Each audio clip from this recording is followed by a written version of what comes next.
100 Questions About Buddhism. Issues about Buddhism explained extremely clearly. Part 3. 1. Is it sinful to see killing in a dream?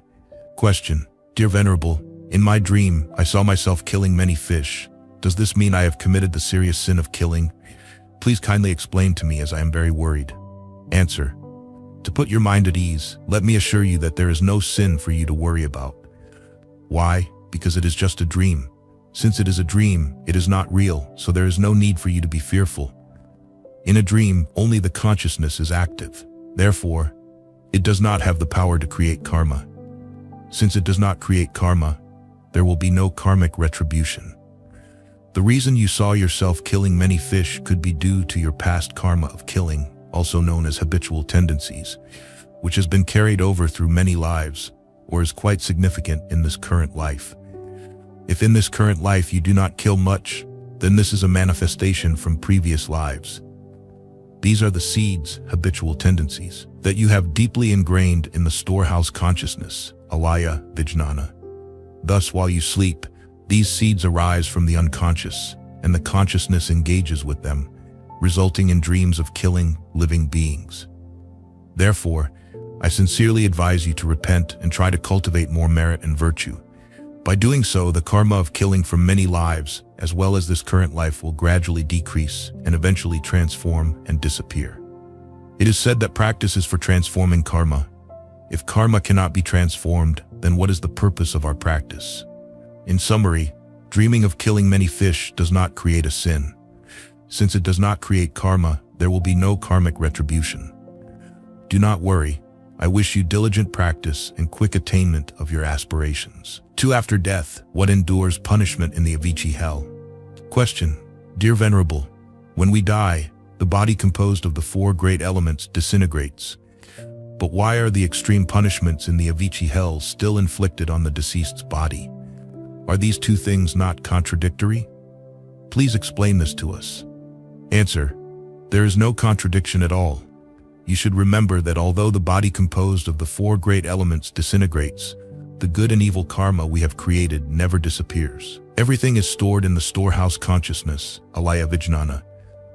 If it were to vanish completely, it would fall into the heretical view of nihilism, which denies the existence of karmic retribution in the next life. This denial would lead to a chaotic world because no one would believe in the law of cause and effect. Such disbelief would indeed cause great harm to human society. To help you understand this issue better, let me give an example. Suppose in a dream you see yourself being bitten by a snake or chased by ghosts. Are you not terrified at that moment? What makes you panic and fear? Is it your body or your consciousness that is scared? Clearly, your body is lying peacefully on the bed. So what is running in fear, and which body is running frantically to escape? Is it your physical body lying in bed running? No, it is not. So which body is running? In dreams, we still perceive having a body and experiencing sorrow or joy. Sometimes we see ourselves feasting and drinking with friends. At other times, we feel hungry and miserable, wandering in search of food. Sometimes we are beaten and tortured, feeling great pain and suffering. And sometimes we feel ourselves floating in the sky. Which body feels these joys and sorrows? Is it the body lying in bed or the dream body? Similarly, when we fall into the Avicii hell and endure painful punishments, that state is similar to dreaming of being tortured. Although the physical body composed of the 4 great elements has disintegrated, based on the evil karma created, we must experience another retributive body to suffer in hell. This retributive body is beyond our ordinary eyes to see. Just like in a dream, where you see yourself eating, drinking, talking, laughing, playing, or being tortured, can anyone else see that body? Although no one sees it, does it still experience those events? Certainly no one can deny the existence of the body in the dream. However, it should be understood that dream events are not real, but while dreaming, we perceive them as real. If not, why would we laugh, cry, and fear? Only when we wake up do we realize it was a dream, and all worries and fears disappear. Similarly, although the punishments in hell are not real, while still immersed in delusion and karma, we naturally feel suffering. Only when we fully realize the ultimate truth do we see that the hell realms are illusory and not real. As Venerable Yongjia Xuanzui said in the Song of Enlightenment, realizing the true nature, there is no self and no dharmas. In an instant, all the karma of avicii hell is eradicated. To eliminate all avicii karma in an instant, we must truly realize the true nature of all phenomena. Thus, a person who has committed evil deeds and falls into the avicii hell after death, as you mentioned, the punishments and sufferings are not on the physical body, but on the consciousness that experiences the hell retributive body. It is like being frightened in a dream. Although the physical body is unaware, like the physical body composed of the four great elements disintegrating, the consciousness suffers greatly. Thus, hell exists for those who have committed sins. It does not exist for those who have not created evil karma. Like the suffering in dreams exists for those who are asleep and dreaming, but does not exist for those who are awake. I believe that with this example, you can somewhat understand and no longer see it as contradictory. Indeed, as long as we live in ignorance and karmic consciousness, our understanding is limited and often mistaken. We perceive things based on our discriminative, deluded mind. It is like a person with eye disease seeing illusory flowers in the sky, but in reality, the sky has no such flowers. The illusion is due to the eye disease. For those without the eye disease, they see a clear sky. In the Buddhist worldview, the vast universe contains countless sentient beings with different karmic retributions. According to each karmic retribution, sentient beings take on different forms. The human retributive body is one among countless retributive bodies. Thus, suffering in the hell realms is also a retributive body. From the perspective of phenomena, if we base it on ultimate truth, the hell realms exist within our minds. The punishments and sufferings are experienced by our minds. Everything arises from the mind. Hell or heaven, birth and death, or nirvana all exist within our minds. A deluded, grasping mind is hell. A clear, detached mind is the mind of nirvana and happiness. On this occasion, I would also like to explain the relationship between body and mind so that you can distinguish what is important and what is secondary. Upon close examination, the body is like a vehicle. A vehicle, though complete in its parts, cannot move without a driver.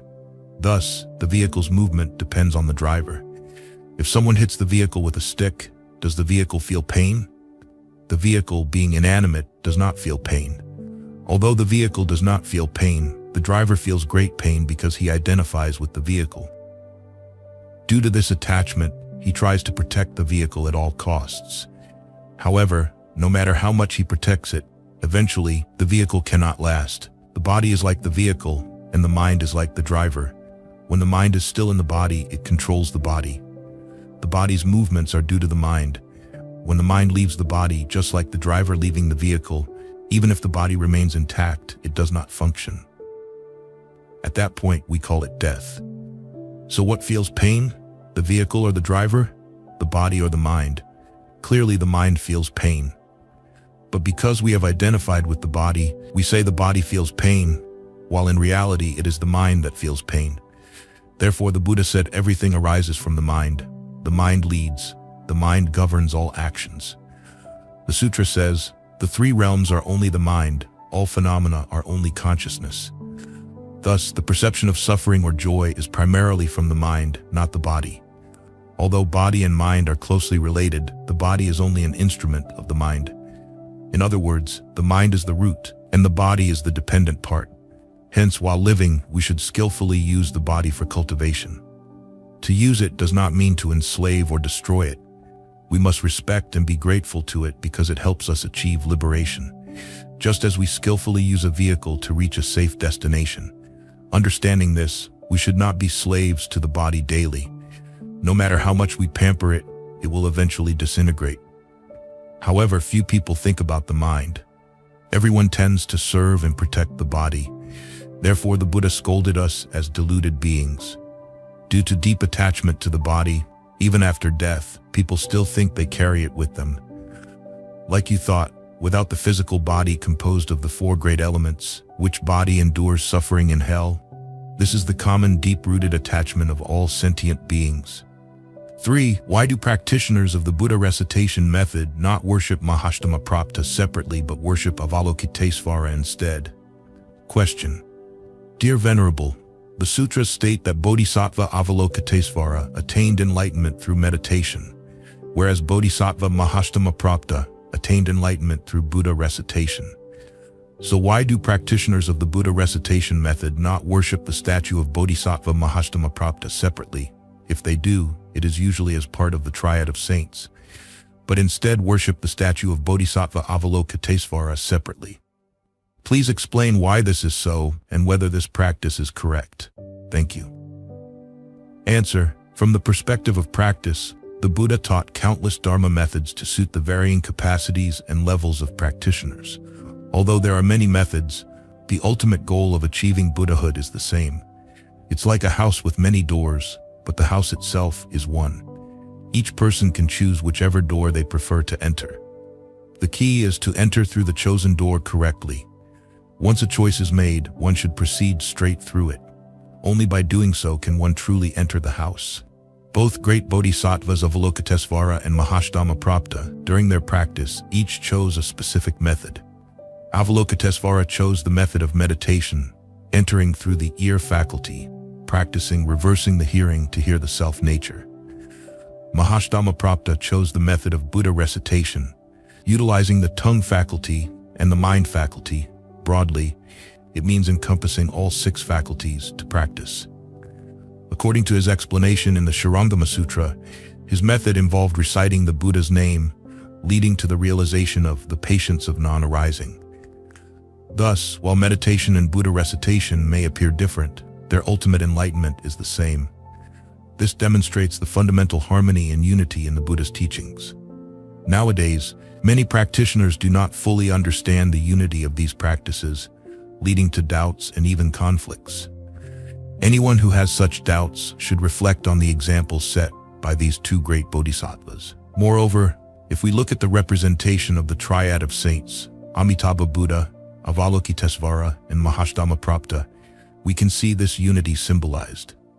The 2 bodhisattvas stand on either side of Amitabha Buddha. Although the left and right sides appear distinct, like the differences between meditation and Buddha recitation, the ultimate essence of enlightenment is not dual. From the perspective of ultimate truth, all phenomena share the same essence. While on the surface, there may seem to be many different waves, the water itself is one. Amitabha Buddha represents the enlightened nature transcending duality. This signifies the integration and elimination of dualistic opposition.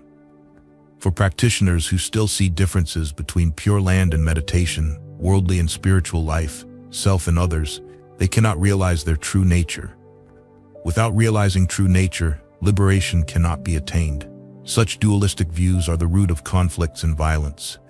The chaotic state of the world is due to this delusory, discriminatory view. From this arises countless negative karmas, leading to endless suffering. The Vimalakirti Sutra, in the chapter on the Dharma door of non-duality, teaches us this priceless lesson of non-duality. Unfortunately, people, due to ignorance, have not yet realized this profound truth. You asked why Pure Land practitioners, who should theoretically venerate Mahastamaprapta, as he attained enlightenment through Buddha recitation, often worship Avalokitesvara separately instead. The reason is that each bodhisattva has their unique vow and practice. Avalokitesvara made a great vow to hear the cries of sentient beings and relieve their suffering in this world. Regardless of the sentient beings' plight, if they sincerely call upon Avalokitesvara, the bodhisattva will manifest to save them. Due to this vow, Avalokitesvara has a deep connection with the beings in this world. Hence, it is not surprising that most Mahayana Buddhist countries have statues of Avalokitesvara, as people believe in Avalokitesvara's ability to relieve suffering. Mahastamaprapta, on the other hand, although attained enlightenment through Buddha recitation, did not make such extensive vows to save beings in this world as Avalokitesvara did. Instead, Mahastamaprapta vowed to assist Amitabha Buddha in guiding beings who recite Amitabha's name to be reborn in the Pure Land and to teach them there. Based on this vow, Mahastamaprapta is not worshipped separately like Avalokitesvara, but is included in the triad of saints. Conversely, Avalokitesvara not only vowed to assist Amitabha Buddha in guiding beings to the Pure Land, similar to Mahastamaprapta, but also vowed to manifest in 32 forms to save beings in this world. Therefore, Avalokitesvara is worshipped separately. This worship aligns with Avalokitesvara's vow to save beings and is not incorrect at all. For vegetarian food, but the menu lists all meat dishes? Question. Dear Venerable, the Buddha teaches that practitioners should avoid things that are seductive and cause attachment. However, I don't understand why vegetarian restaurants often list dishes with names that are entirely meat-based and sound very enticing, such as braised fish, shredded chicken, duck noodle soup, etc. Why are they named this way? Does this make people think of meat while eating vegetarian food? Is this practice sinful? Please explain. Answer. First, I must clarify that I am not the one who created these dish names, so I cannot provide a definitive answer that will fully satisfy your query. This is a specialized area within the realm of commerce, and in commerce, everyone aims for profit, even when selling vegetarian food. I believe if you directly asked the people who created these names, they could provide a more precise and satisfactory explanation. However, to address your question, I will offer some thoughts on this matter. I agree with you that the Buddha teaches practitioners to avoid things that are seductive and cause attachment. However, in Buddhism there are two types of attachments: wholesome attachments and unwholesome attachments. Unwholesome attachments are those that bring great suffering when one becomes entangled with them, such as addiction to alcohol, gambling, drugs, etc. These cause significant harm to one's health, destroy family happiness, and negatively impact society. These are the things practitioners should avoid. On the other hand, wholesome attachments, which benefit oneself, family, and society, should be encouraged and practiced. Examples of wholesome attachments include eating vegetarian food, reciting the Buddha's name, chanting sutras, bowing in reverence, and engaging in altruistic actions. These are wholesome practices that should be cultivated. Naming vegetarian dishes with enticing meat-like names is, in my view, a clever commercial strategy to appeal to human curiosity. Knowing it's a vegetarian restaurant, no matter how attractive the names are, the food is still vegetarian. The names are simply a technique to attract people's taste preferences. Such attractive names can draw people to eat vegetarian food, reducing the act of killing animals. It is a good expedient means. This strategy, while commercial, can have positive effects. In a nation with many vegetarian restaurants and people eating vegetarian food, it is a blessing for that country as it indicates many virtuous individuals. Even if someone eats vegetarian food but thinks of meat, I don't think it is sinful. If thinking of meat were a sin, then would everyone who doesn't eat vegetarian but thinks of meat be sinful? Remember, practitioners following the human vehicle are not yet free from all desires. Moreover, not all customers at vegetarian restaurants are Buddhists. Some might just prefer vegetarian food. Should they not be allowed to think of meat? If mere thought was sinful, then would everyone who occasionally thinks about meat be sinful? In fact, entering a vegetarian restaurant already shows an inclination towards wholesome action. Even if they eat vegetarian for dietary reasons or to change their palate, it is still a good thing. At least they avoid a meal involving the suffering of animals. If the entire human race became attached to vegetarian food, wouldn't the world be more peaceful? However, even with these enticing names, few people are drawn to vegetarian food. Without these attractive names, would anyone step into a vegetarian restaurant? I hope everyone can develop a taste for vegetarian food through these attractive names. If one more person eats vegetarian, society will have one less person harming animals. The less killing, the less violence and terror in the world. In summary, naming vegetarian dishes with meat-like names is a clever way to stimulate people's interest. Even if customers think of meat, it's still a good thing, not sinful. Naming these dishes is not a sin. It might even encourage people to eat more vegetarian food, eventually leading to a habit and a shift to a lifelong vegetarian diet. Isn't it great if thinking about meat-like dishes leads to becoming a lifelong vegetarian? Therefore, we should thank those who created these attractive names, as they help more people embrace vegetarianism. 5. How to worship Buddha and take refuge in the Three Jewels properly. Question. Dear Venerable, my name is Chawan. I have a question. My family wants to set up a Buddha altar at home. Some people say that the incense burner for worshiping Buddha can be shared with that for worshiping deities. while others say that there should be a separate Buddha altar. This has made me very confused. Could you please advise on the correct way to do this and which Buddha statue should be worshipped at home? My father passed away a year ago, and my mother follows the Pure Land school but is currently practicing Zen. Additionally, my mother advises me to take refuge in the Three Jewels, but I have not fully researched this and am hesitant. Could you explain what changes after taking refuge, what I need to do, and what I should avoid? Thank you. Answer: in your question, Chao-an, there are 4 issues you want to know about. To address them clearly, I will discuss each one separately. 1. Separate altar for Buddha or combined with deities. Chao-an mentioned that there are 2 opposing views. A combined altar for Buddha and deities. B, a separate altar for Buddha. Due to these conflicting opinions, you are confused about the proper way to worship Buddha. According to the Buddha's teachings, deities are still sentient beings and must continue to cycle through the 3 realms. Therefore, when taking refuge in the 3 jewels, the Buddha taught that practitioners should not take refuge in deities, spirits, ghosts, or objects. Since deities are a type of ghost with more power and authority than others, they are often referred to as spirits. But in general, they are still spirits. Considering this, it is inappropriate for spirits to be worshipped alongside Buddha. Spirits include both good and evil ones. Good spirits often vow to protect the Buddha's teachings. I understand your confusion because you haven't had the opportunity to study and understand Buddhism deeply, especially in terms of spiritual and metaphysical life. Furthermore, those advising you to worship Buddha with deities might not understand Buddhism well themselves, failing to distinguish between the higher and lower states of spirits and Buddhas. Those who suggest worshiping Buddha separately show a certain understanding of the proper way to honor and worship, reflecting a respectful attitude towards Buddha. Therefore, I suggest following the advice to set up a separate Buddha altar. To summarize, I sincerely recommend that Chao-an set up a separate Buddha altar in a clean and respectful place to show reverence towards Buddha, which will also bring more blessings. To which Buddha statue to worship? Since your mother follows the Pure Land school but is currently practicing Zen, typically practitioners worship a Buddha statue that aligns with their school's teachings. Although any Buddha statue is suitable as all Buddhas are the same, specific schools have preferences. Zen practitioners usually worship a Shakyamuni Buddha statue because he attained enlightenment through meditation.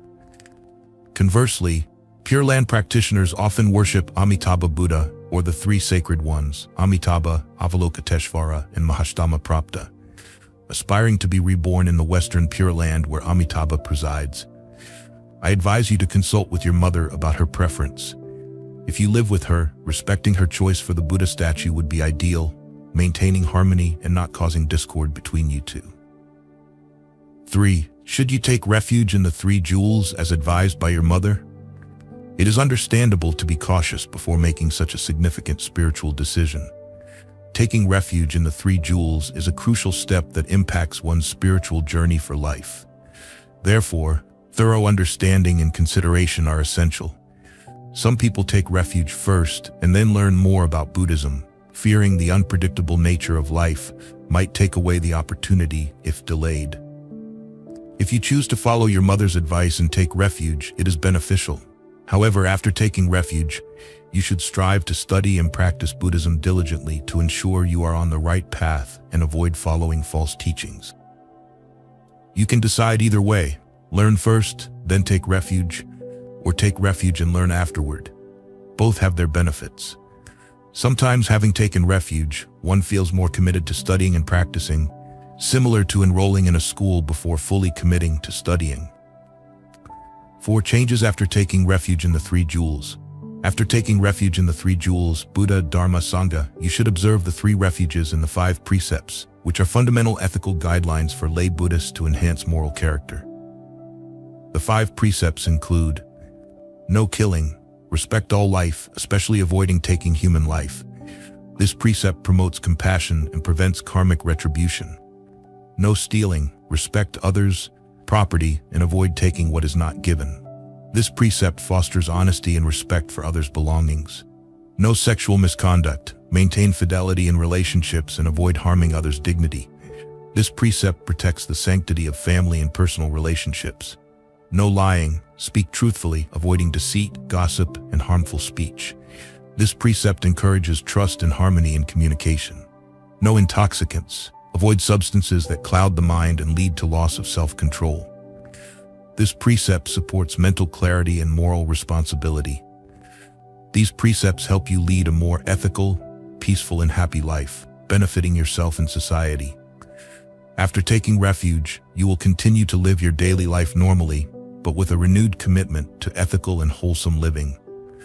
You will strive to cultivate good habits and avoid harmful actions, aligning your life with Buddhist principles. I hope this provides a clear understanding and encourages you to make an informed decision. May you find peace and wisdom in your spiritual journey. 6. Is it appropriate to perform ancestral worship at home if the ancestral image is kept in a temple? Question. Dear Venerable, my father passed away a long time ago, in 1999, and his image is worshipped at Quang Minh Temple.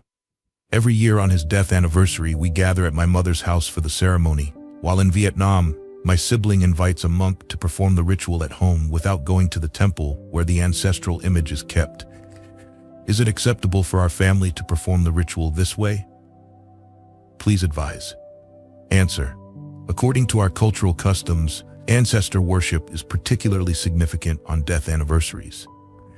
The death anniversary, also known as the Memorial Day, is a time to commemorate the deceased. After a person is buried, their family gradually resumes normal life. However, each year on the death anniversary, family members, regardless of how busy they are, gather to honor the deceased. Typically, this ceremony takes place at the ancestral house or the home where the deceased is worshipped. For families that follow religious customs, particularly those that include ancestor worship, this practice is integral. However, not all religions observe ancestor worship, and for those that do not, the practice is more of a memorial rather than a ritual worship. In your case, the worship of your late father follows traditional practices, and having his image kept at the temple is in accordance with common Buddhist practices. This is done to ensure that the deceased can listen to the sutras and be guided towards liberation. This is a commendable and appropriate practice in Buddhism. However, this does not mean that family members must gather at the temple every year for the death anniversary. This depends on the family's living arrangements and circumstances. Many urban families with limited space prefer to perform the ceremony at the temple for convenience and to avoid the hassle of hosting at home. But if your family has the means and prefers to perform the ritual at home, this is also perfectly acceptable. I suggest that on the death anniversary, you bring some offerings such as fruits and incense to the temple where the ancestral image is kept. Pay respects and make offerings to the Triple Gem, Buddha, Dharma, Sangha, and pray for the deceased's swift liberation. This simple act is sufficient. Afterward, you can perform the ritual at home. The important aspect of this ritual, as taught by the Buddha, is to avoid killing animals for the ceremony. Doing so would only create more negative karma for both the living and the deceased. To help the deceased attain liberation, it is best to offer vegetarian food. Commemorating the death anniversary is a way to remind descendants to remember the virtues and merits of their ancestors, showing respect and following their example. This is the true meaning of memorializing and repaying the debt of gratitude to the deceased. Regarding your practice of inviting a monk to your home in Vietnam to chant sutras for the deceased during the anniversary, this is a highly commendable act. I wholeheartedly praise this practice. In summary, the way you commemorate your father's death anniversary is appropriate and in line with cultural and religious practices. The key is to avoid killing animals for the offerings, ensuring it benefits both the deceased and the living. I encourage you to follow the Buddha's teachings in this regard. Doing so will bring blessings and merit to both the deceased and the living. May you find peace and continue to honor your father in a way that brings merit to all. 7. How to reduce anger? Question. Dear Venerable, could you please advise me on how to reduce my anger? Even though I try to chant the Buddha's name when I'm angry, I still feel very frustrated inside and don't know how to get rid of it. Answer: anger is a habitual tendency rooted in fundamental ignorance and delusion, known as one of the three poisons: greed, hatred, and delusion. These three poisons have deep roots and have been with us for countless lifetimes. When we are born, these tendencies are already present. Anger is a part of this trio and is referred to in Buddhism as one of the three poisons, tam dok. These poisons cause us to suffer and create negative karma that leads us through the cycles of birth and death in the three realms and six paths of existence. In your case, it seems that your tendency towards anger is quite deep-rooted. When confronted with situations that are contrary to your desires, you become very angry, much like a fire that flares up intensely. Even though you try to suppress it by chanting the Buddha's name, you still cannot control the rage. This is a painful state to be in, and I understand your suffering. It's a common affliction among sentient beings, not just you. To deal with anger effectively, the Buddha taught various methods depending on one's level of understanding, but all methods involve using wisdom to deeply examine our inner selves. Absolute suppression is not recommended because it can make the anger even more entrenched. Buddhism strongly opposes repression as a solution because it does not truly resolve the problem, but can instead cause the anger to build up until it explodes violently. The Buddha taught that we need to recognize and transform our anger. When we are angry, we can express to the other person that we are upset. We should openly and honestly communicate our feelings and the reasons for our anger. This can help the other person understand us better. Sometimes, our anger is based on misunderstandings, and open communication can help resolve these issues. Both parties should use gentle and kind speech and be open and sincere. We should set aside our pride and ego, as these are the sources of conflict and suffering. Once we resolve the issue, we will feel as if a heavy burden has been lifted, and our hearts will be lighter and more at peace.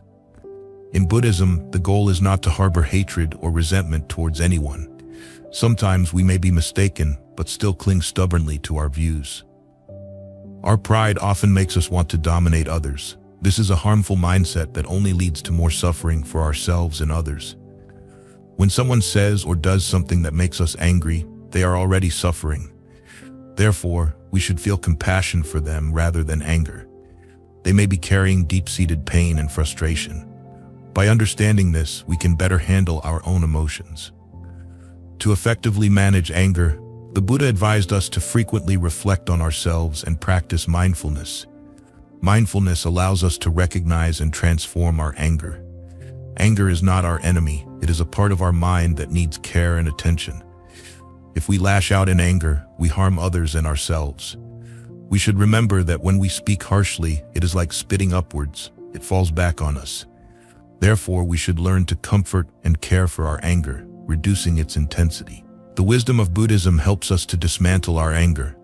We need to deeply and thoroughly reflect on ourselves and others. Look in the mirror when we are angry. We will likely be horrified by the angry face we see. Understanding this can help us reduce our anger, as no one wants to look like a demonic figure. In summary, to effectively reduce anger, we can practice the following 4 principles. 1. Regularly practice mindfulness by following your breath. 2. Ensure that your words and actions are guided by mindfulness. 3. Cultivate compassion and loving kindness and practice tolerance and forgiveness. Treat others with a generous and harmonious attitude.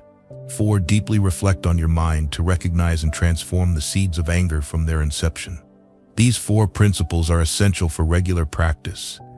Over time, your habit of anger will gradually diminish, leading to a more peaceful and happy life. I wish you success in your practice and transformation. 8. How to encourage a child to joyfully attend a temple. Question: Dear Venerable, I have a child who used to attend the temple a few times, but has since become lazy and no longer wants to go. How can I encourage my child to willingly and joyfully attend the temple? Answer: Attending the temple or engaging in spiritual practice depends on each individual's karmic affinities and personal interest. It is not something that should be forced, as this can sometimes be counterproductive and even harmful. Your child, as you mentioned, used to attend the temple a few times, but has since stopped. In my view, it is best to let the child be natural and not push them. As a parent, you should avoid scolding or forcing them to attend the temple. It is especially important not to use your parental authority to reprimand them harshly for being lazy and not going to the temple. Attending the temple means different things to different people. It is important to understand that not everyone who goes to the temple is necessarily practicing. Here are a few different motivations for attending the temple. Some go to the temple to offer their services and help with temple activities. However, if someone offends them, their anger may flare up, causing a scene. Some attend to observe and criticize the actions of the monks and lay people. Some go to the temple merely to make offerings or visit the ancestral tablets, without participating in chanting or listening to Dharma talks. Some genuinely go to the temple to listen to the Dharma and engage in spiritual practice. In short, there are many reasons why people attend the temple, and it is important to understand the true meaning of spiritual practice, too, which means to cultivate and transform oneself. This involves changing negative habits and thoughts into positive ones. It is not necessary to attend the temple to practice, although the temple provides a conducive environment for spiritual growth.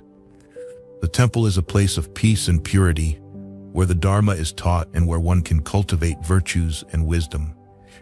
Attending the temple with the right mindset helps to strengthen one's faith and spiritual power. Without this understanding, attending the temple might not yield the intended benefits. For a young person, there are different approaches. It is important to respect their autonomy and encourage them gently. If they see the benefits of attending the temple and how it positively impacts your life, they might become more interested.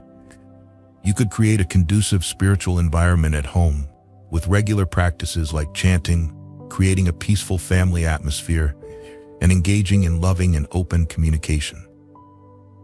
When problems arise, they should be resolved harmoniously and with mutual understanding.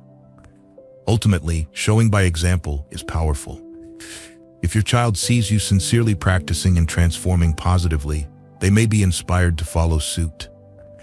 Encourage them to join youth groups such as the Buddhist Youth Association, where they can participate in temple activities with peers, making it a more enjoyable and relatable experience. The key is to create an inviting and supportive environment that aligns with their interests and encourages them to explore spirituality in a way that resonates with them. May you find peace and success in guiding your child and in your own spiritual practice.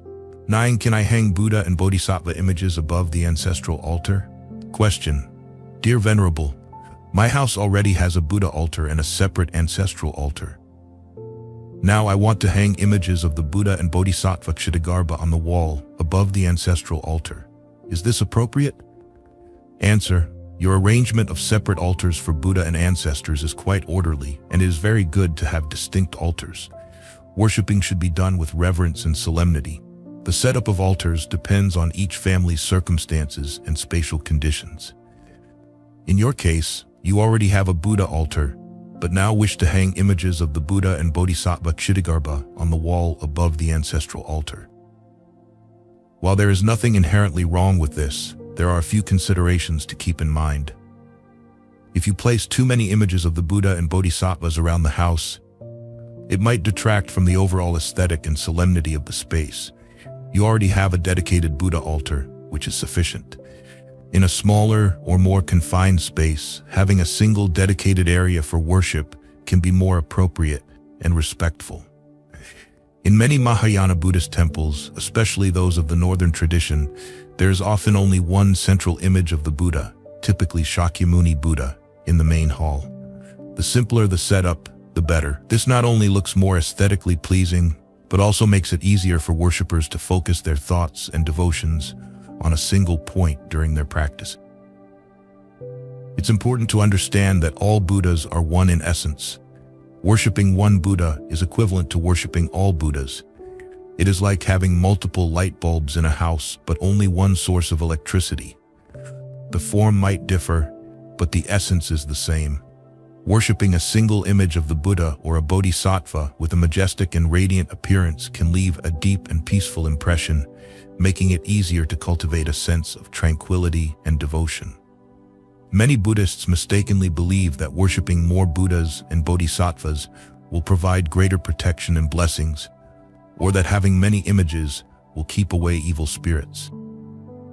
While this belief is widespread, it is actually a misunderstanding. Worshipping the Buddha and Bodhisattvas should not be seen as a way to demand protection or blessings, but rather as a way to inspire us to follow their virtuous paths and emulate their practices. The images of the Buddha and Bodhisattvas serve to remind us of their enlightened qualities and to encourage us to strive for similar virtues in our daily lives. By seeing their images daily, we are reminded to cultivate our own spiritual practices diligently. To summarize, it is best to keep your worship area simple and focused. Having one Buddha altar is sufficient and should be maintained with respect and cleanliness. By doing so, you create an environment conducive to sincere practice and reflection. The real benefit of worship comes from our sincere efforts to live by the teachings and virtues exemplified by the Buddha and Bodhisattvas. How to guide your child towards the three jewels and the benefits of dedication. Question: Dear Venerable, I have 2 questions that I seek your guidance on. 1. My children have a kind heart and know how to do good deeds and make offerings, but they are not inclined towards the 3 jewels, Buddha, Dharma, Sangha. I wish for them to turn their minds towards the 3 jewels and practice mindfulness, but none of them follow this path. Is this due to their karmic predispositions, and what should I do? I have a child with a congenital disability and another who is addicted to gambling. I believe this is due to their karmic conditions, so when I recite sutras and chant the Buddha's name, I dedicate the merits to them.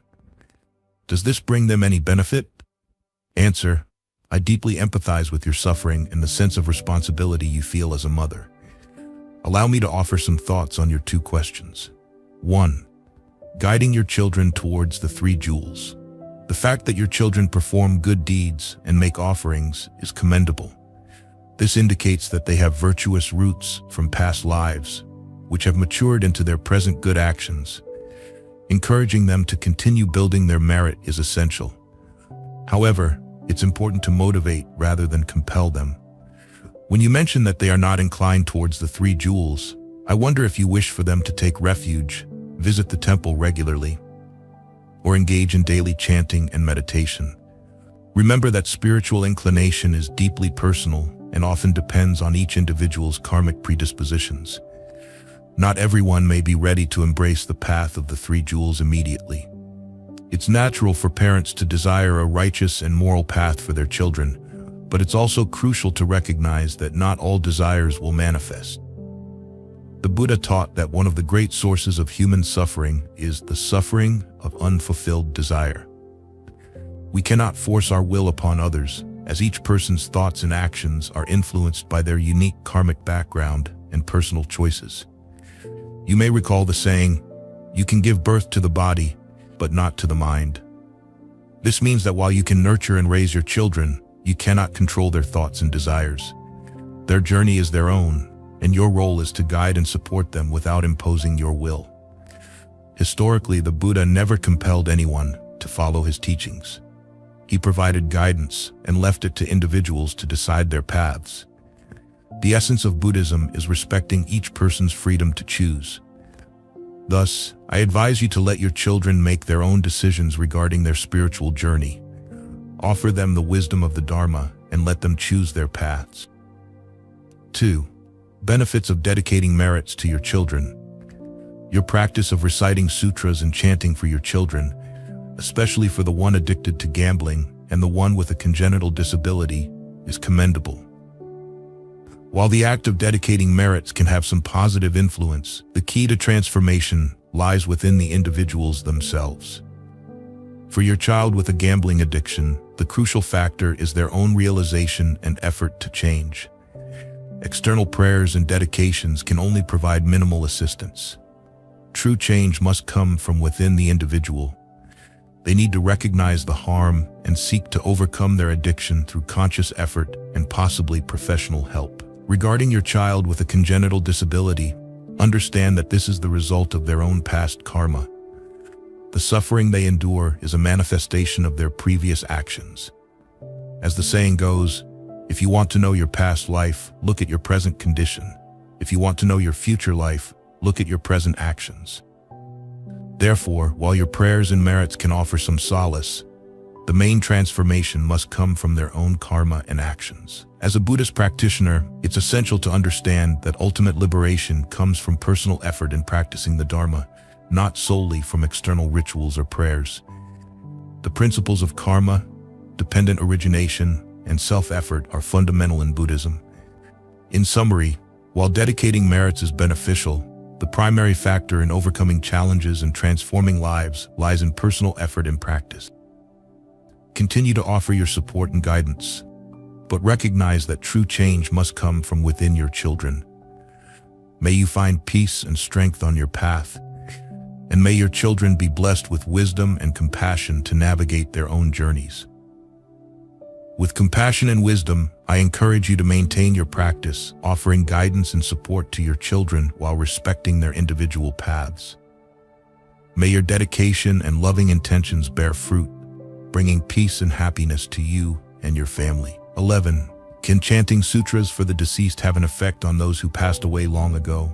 Question. Dear Venerable, I have a brother who died in the war and a younger sibling who died at a very young age. Since my younger sibling was so young, our family didn't perform any chanting or rituals for them. Now that I understand more about these practices, I have started chanting sutras to dedicate merit to them. Will my chanting have any effect on those who passed away long ago? Please enlighten me on this matter. Thank you. Answer. As previously mentioned, prayers and chanting can indeed have an effect. Even if the person has been deceased for a long time, if we sincerely chant and dedicate merit to the departed souls, our prayers will have an impact. However, this impact primarily serves as a supportive condition, potentially helping them to turn their minds towards the path of spiritual practice. The key is that the person praying must be profoundly sincere and devoted in their actions, whether it's chanting sutras, reciting the Buddha's name, or performing other virtuous deeds. This sincere effort can resonate with the consciousness of the deceased. It's important to understand that the actual act of chanting and dedicating merit alone is not what leads to their liberation. Instead, it is more about creating favorable conditions that may inspire them to find their own path to spiritual awakening. This concept is illustrated in the story of Lady Vaidhi, which is discussed in the 100 Questions on Buddhism Volume 1. To gain a deeper understanding, I recommend reading question 27 on page 68, which addresses whether prayers can truly lead to liberation for the deceased. I earnestly encourage you to continue your chanting, recitation of the Buddha's name, and performing virtuous deeds to dedicate merit to the deceased, whether they passed away recently or long ago, whether they were adults or children. This practice benefits them by creating favorable conditions for their spiritual progress. Additionally, you should also extend your prayers to all sentient beings, particularly those who died prematurely, wishing them a swift journey to liberation.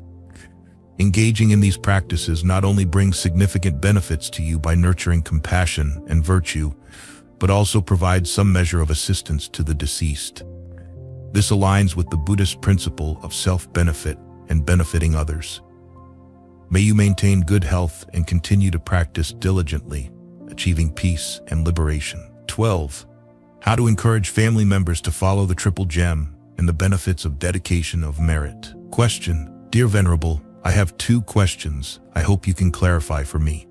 1. My children are kind-hearted and perform charitable deeds, but they haven't turned their minds towards the Triple Gem. I wish for them to direct their hearts towards the Triple Gem and cultivate mindfulness, but none of them follow my wishes. Is this due to their karmic conditions? What should I do? 2. I have a child who was born with a disability and another who is addicted to gambling. I believe these issues are due to their past karma. Therefore, I dedicate the merit of my chanting and mindfulness practice to them. Does this dedication benefit them? Answer 1. Encouraging family members towards the Triple Gem. Firstly, I am sincerely happy to hear that you have made some progress in your practice and that your life has become less burdensome as a result. Anyone who truly practices will inevitably experience some level of benefit and reduced suffering. This is a reality that reflects the law of cause and effect. Good deeds lead to good outcomes, while harmful actions bring about negative consequences.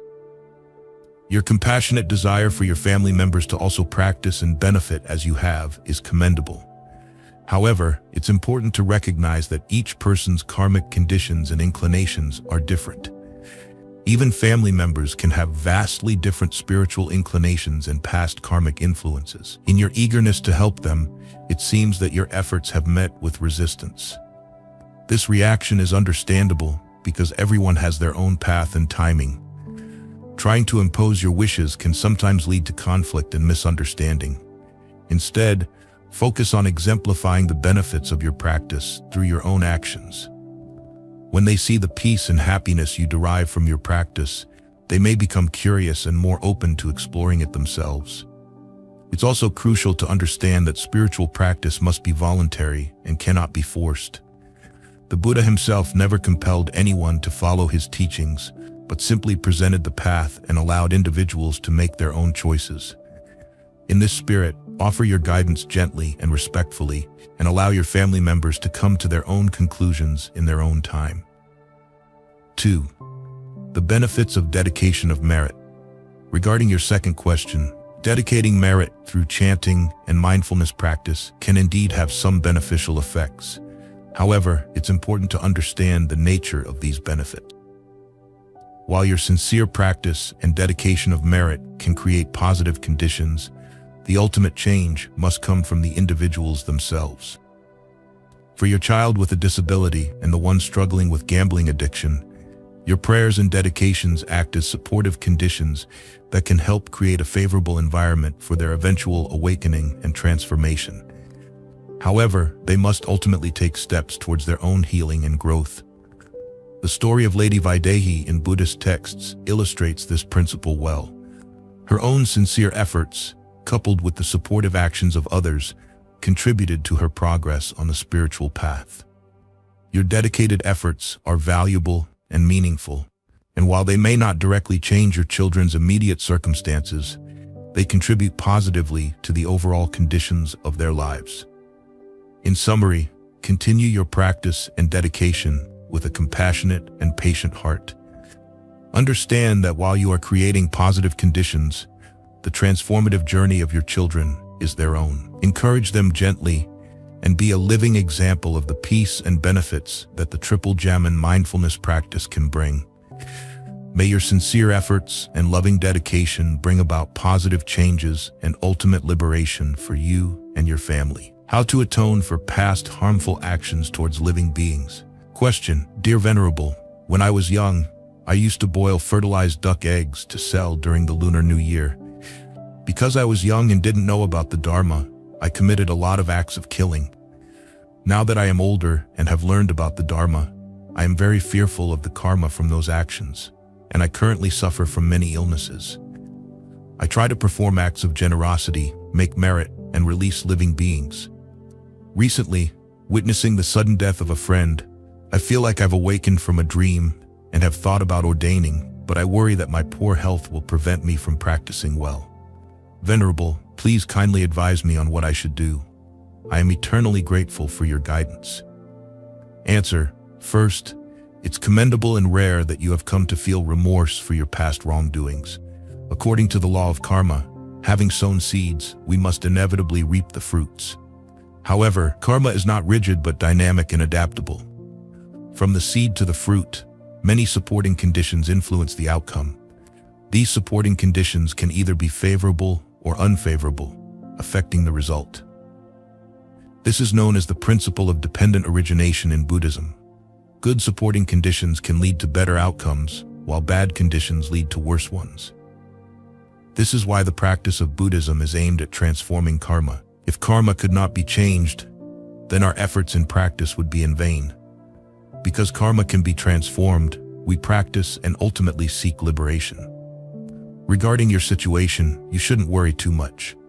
Although you have committed many acts of killing in the past, it's not uncommon for people to have done so out of ignorance. The first precept in Buddhism prohibits killing, primarily emphasizing the protection of human life, which is considered the most precious. Avoiding the killing of other beings is also important, but it may not always be possible due to various survival needs. In your case, now that you are aware of the consequences of your actions and sincerely repent, you can still make amends through diligent practice and virtuous deeds. The Buddha taught that sincere repentance and consistent practice can mitigate the negative effects of past actions. Here are some steps you can take. 1. Repentance and sincere effort. Continue to acknowledge your past mistakes and repent sincerely. Dedicate yourself to performing acts of kindness and making merit, such as giving, helping others, and releasing living beings. 2. Consistent practice. Engage in regular chanting, meditation, and mindfulness practices. Dedicate the merit from these practices to all sentient beings and to those you may have harmed in the past. 3. Understanding karma. Accept that your current illnesses may be a result of past actions and face them with a calm and accepting mind. Realize that by accepting and enduring these difficulties, you are working through your past karma and reducing its impact. 4. Considering ordination. While ordination is a noble path, it requires strong commitment and physical capability. Given your health concerns, it may be more practical to continue your practice as a layperson. Focus on creating a disciplined practice routine at home. This can include setting up a daily schedule for chanting, meditation, and study of the Dharma. 5. Focus on the present. Concentrate on living ethically and mindfully in the present moment. This will help you create positive karma and support your spiritual growth. 6. Cultivate loving kindness and compassion. Develop a compassionate heart towards all beings, including yourself. This will help purify your mind and reduce suffering. By following these steps, you can effectively work towards atoning for your past actions and creating a more positive future. Your sincere efforts will contribute to your spiritual progress and help alleviate the karmic consequences of your past. Remember, the path to liberation is through continuous effort, mindfulness, and compassion. May you find peace, strength, and clarity on your spiritual journey. 14. Keeping pet fish at home. Is it sinful? Question. Dear Venerable, my daughter keeps ornamental fish at home for relaxation, especially when she's stressed from studying for exams. I'm worried if keeping these fish might be considered sinful. In the past, I wasn't aware of the Dharma, but now that I am, I'm very fearful of committing sins. Could you kindly provide some guidance on this matter? Answer. Sin originates from the mind. It depends on the intention behind an action, whether it is considered sinful or not. If the intention is malicious, leading to harmful actions or speech, then it constitutes a grave sin. Conversely, if the intention is good and leads to positive actions and speech, it results in positive karma. Therefore, whether an action is sinful or not is fundamentally based on the mind. An action becomes a sin when it involves all three aspects of karma: body, speech, and mind. Based on this fundamental principle, keeping ornamental fish, as your daughter does, cannot be conclusively considered sinful. Why? Because her intention is not harmful. She keeps the fish for enjoyment and relaxation, finding pleasure in feeding them and watching them swim gracefully. Moreover, this activity helps her relax and ease her mind when she is stressed from studying and exams. If she did not keep fish, she might keep other pets like dogs, cats, or birds. Should keeping all these pets be considered sinful? If so, why do some temples also keep these animals? Many temples have ponds for fish or keep dogs and cats. In my view, the sin lies not in keeping the fish, but in neglecting them. If we keep pets and fail to care for them properly, leaving them hungry and uncared for, that is when it becomes sinful. The sin is in neglecting their well-being. If we do not keep them, they would naturally find their own food. But if we keep them and then neglect to feed them regularly, causing them to go hungry, that is indeed a sin. In conclusion, you and your daughter need not worry. Keeping ornamental fish is not sinful if done with good intentions and proper care. The key is to ensure their well-being and not neglect them. Many young people in this country are very compassionate towards animals, showing them great love and care. This love for animals sometimes even surpasses their love for humans, which is a reality that cannot be denied. May you and your daughter find peace and continue to care for your pets with compassion and mindfulness. 15. How to apply the principle of prajna in real life. Question. Dear Venerable, during our daily chanting sessions, we always recite the Heart Sutra at the end. The principle of prajna in Buddhism emphasizes the concept of emptiness. However, in reality, life is full of dualities. For instance, people need to work to earn money to live, right livelihood, and they need means of transportation, vehicles, etc. This seems to fall into the concept of duality. Could you please kindly clarify how to understand and apply the principle of prajna accurately to avoid falling into wrong views? Thank you very much. Answer: Buddhist teachings are categorized into different vehicles, teachings, and periods based on the capabilities and levels of understanding of sentient beings. Regarding vehicles, there are 5: human, heavenly, Shravaka, Pratyeka Buddha, and Bodhisattva. In terms of teachings, they are divided into various philosophies with varying depths and approaches. Prajna belongs to the Mahayana tradition. According to the classification by Master Tiantai Ji, the Buddha's teachings are divided into 5 periods: Avatamsaka, Agama, Vaipulya, Prajna, and Lotus Nirvana.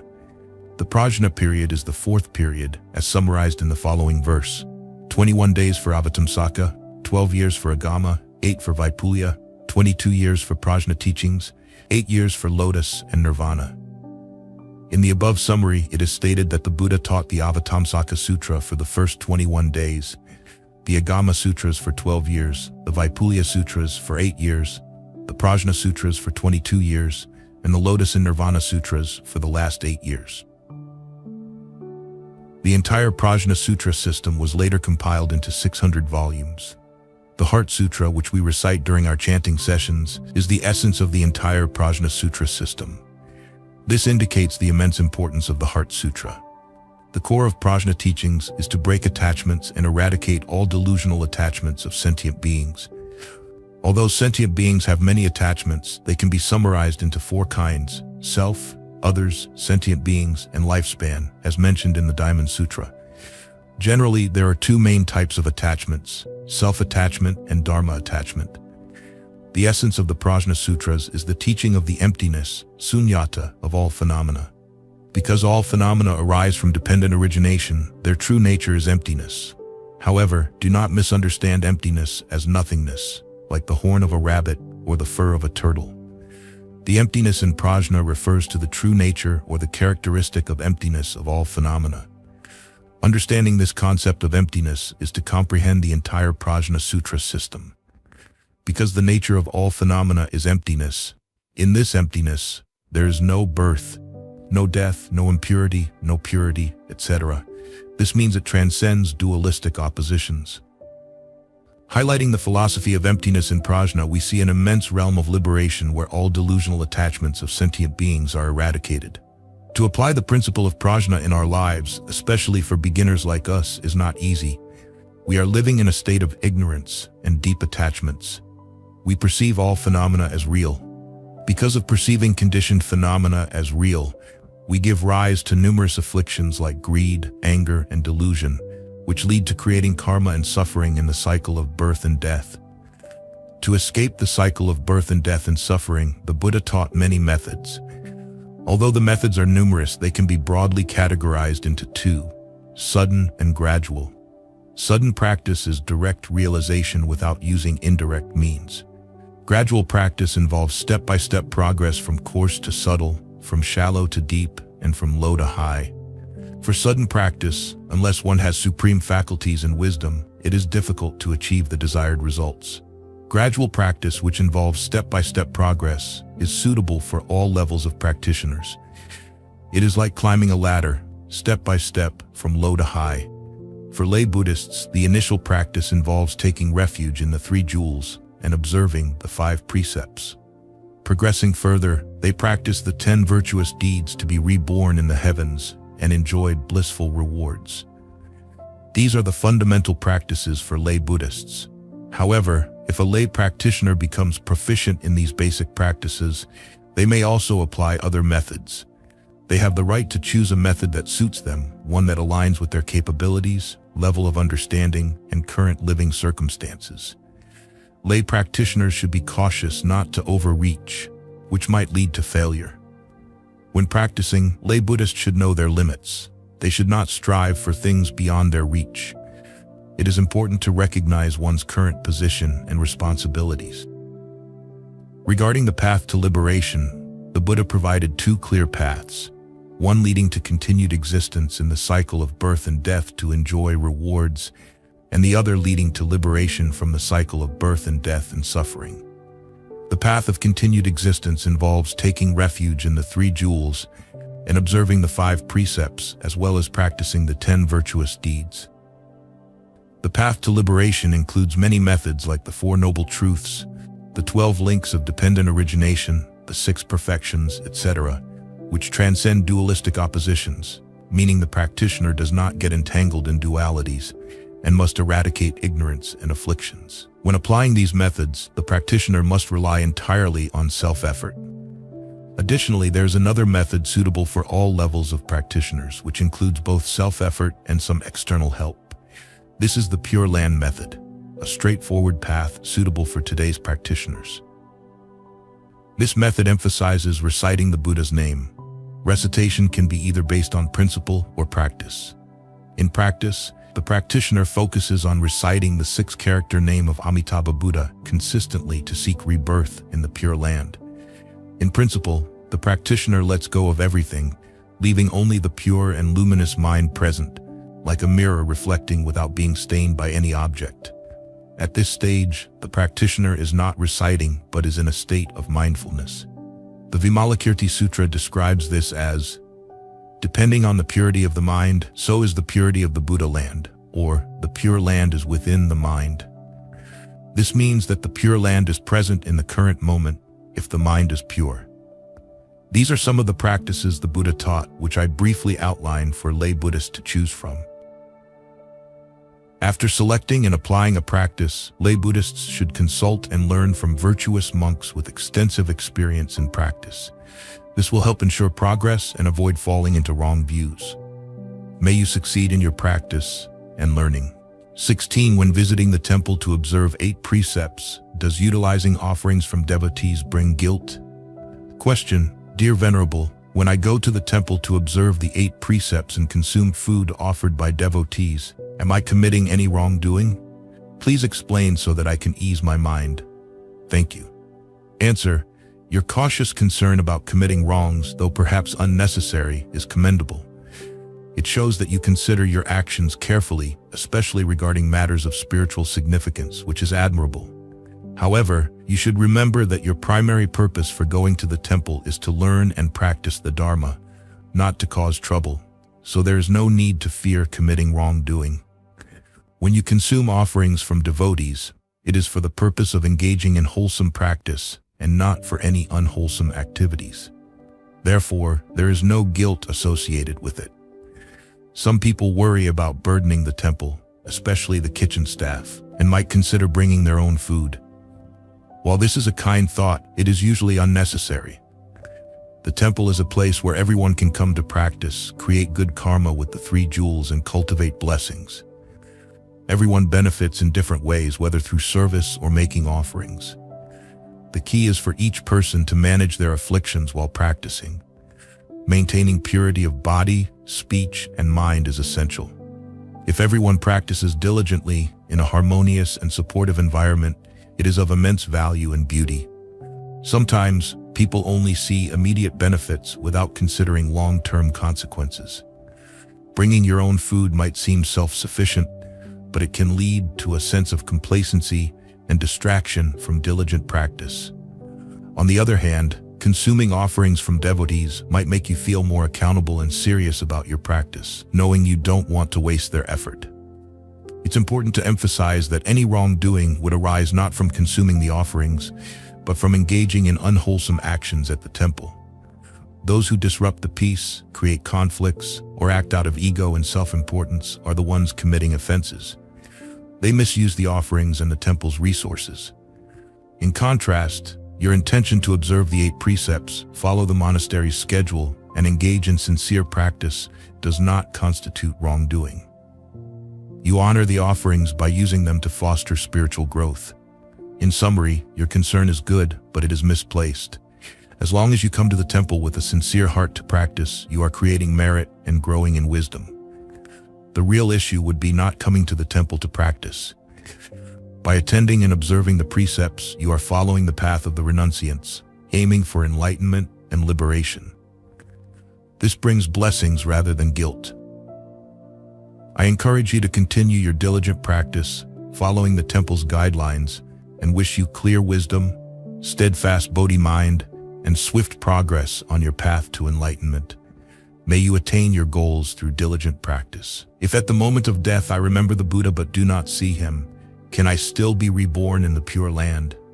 Question: Dear Venerable, I have had the fortunate opportunity to practice Pure Land Buddhism for nearly 2 years. I find great peace whenever I recite the Buddha's name, and I strive to maintain right mindfulness in my heart. When the time of impermanence comes, if I remember and recite the Buddha's name but do not see Amitabha Buddha coming to receive me, can I still be reborn in the Pure Land?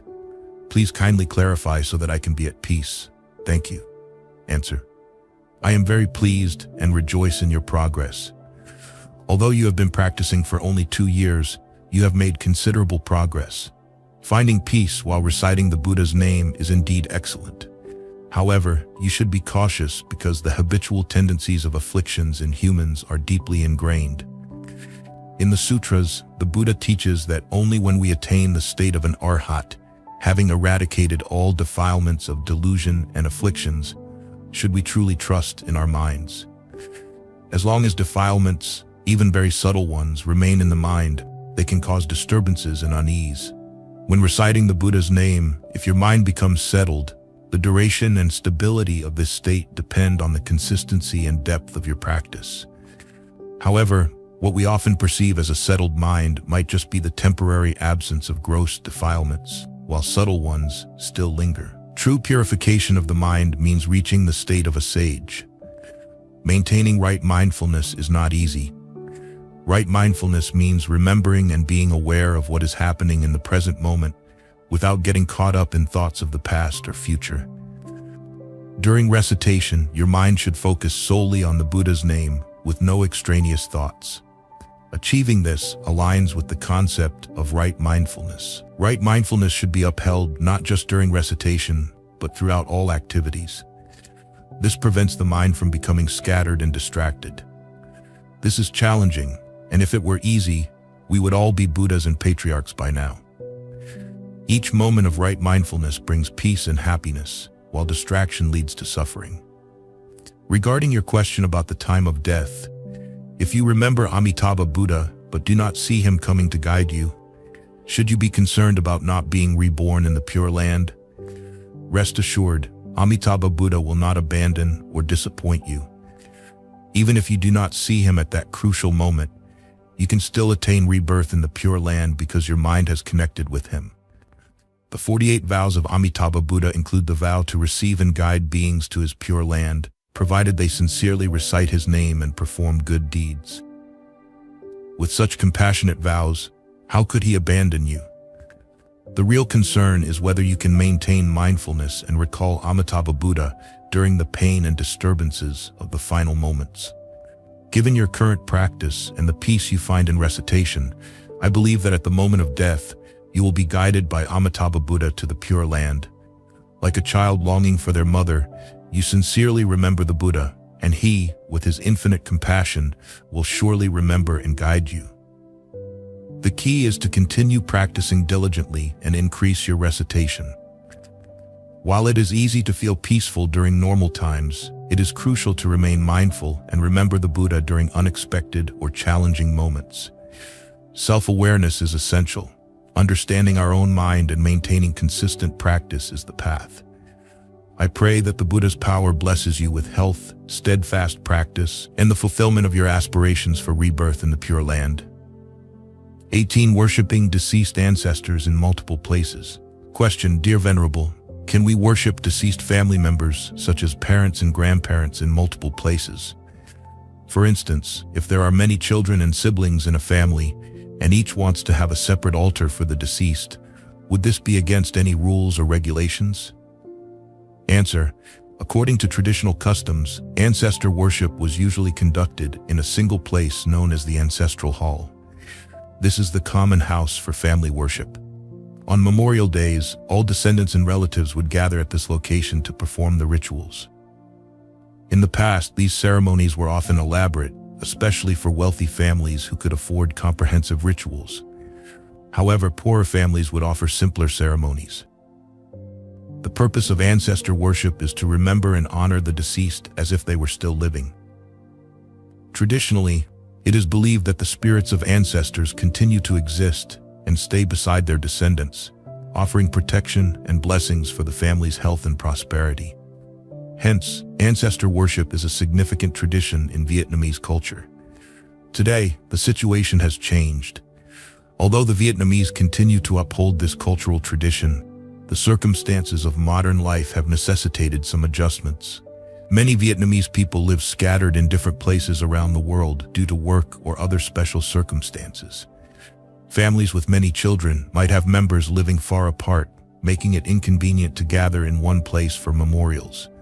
Therefore, it has become necessary to be flexible and allow for ancestor worship in multiple locations. The important thing is that even though descendants might worship their ancestors in different places, their prayers and intentions are unified. For instance, if parents pass away in Vietnam or the US, a child living in Australia can still set up an altar to worship them. In my view, there is nothing wrong with this practice. Due to unavoidable circumstances, this form of worship is an expression of remembrance, rather than a literal expectation that the ancestors depend on these offerings. We should understand that the tradition of ancestor worship symbolizes gratitude and respect for our roots, reflecting a profound and beautiful filial piety in Vietnamese culture. This practice represents the cultural heritage that has deep roots in the nation's history and continues to hold value. In essence, worshiping ancestors in multiple places due to practical reasons is permissible. It reflects the enduring spirit of honoring our ancestors and maintaining cultural traditions, regardless of geographical separation. 19. Offering alms to monks for the deceased. Proper practice. Question: Dear Venerable, please explain to me the proper way to offer alms to monks for the deceased. When a loved one passes away in a certain place, should we only make offerings in that place, or can we do it elsewhere? For example, if a loved one passes away in the US, can I offer alms to monks in Vietnam?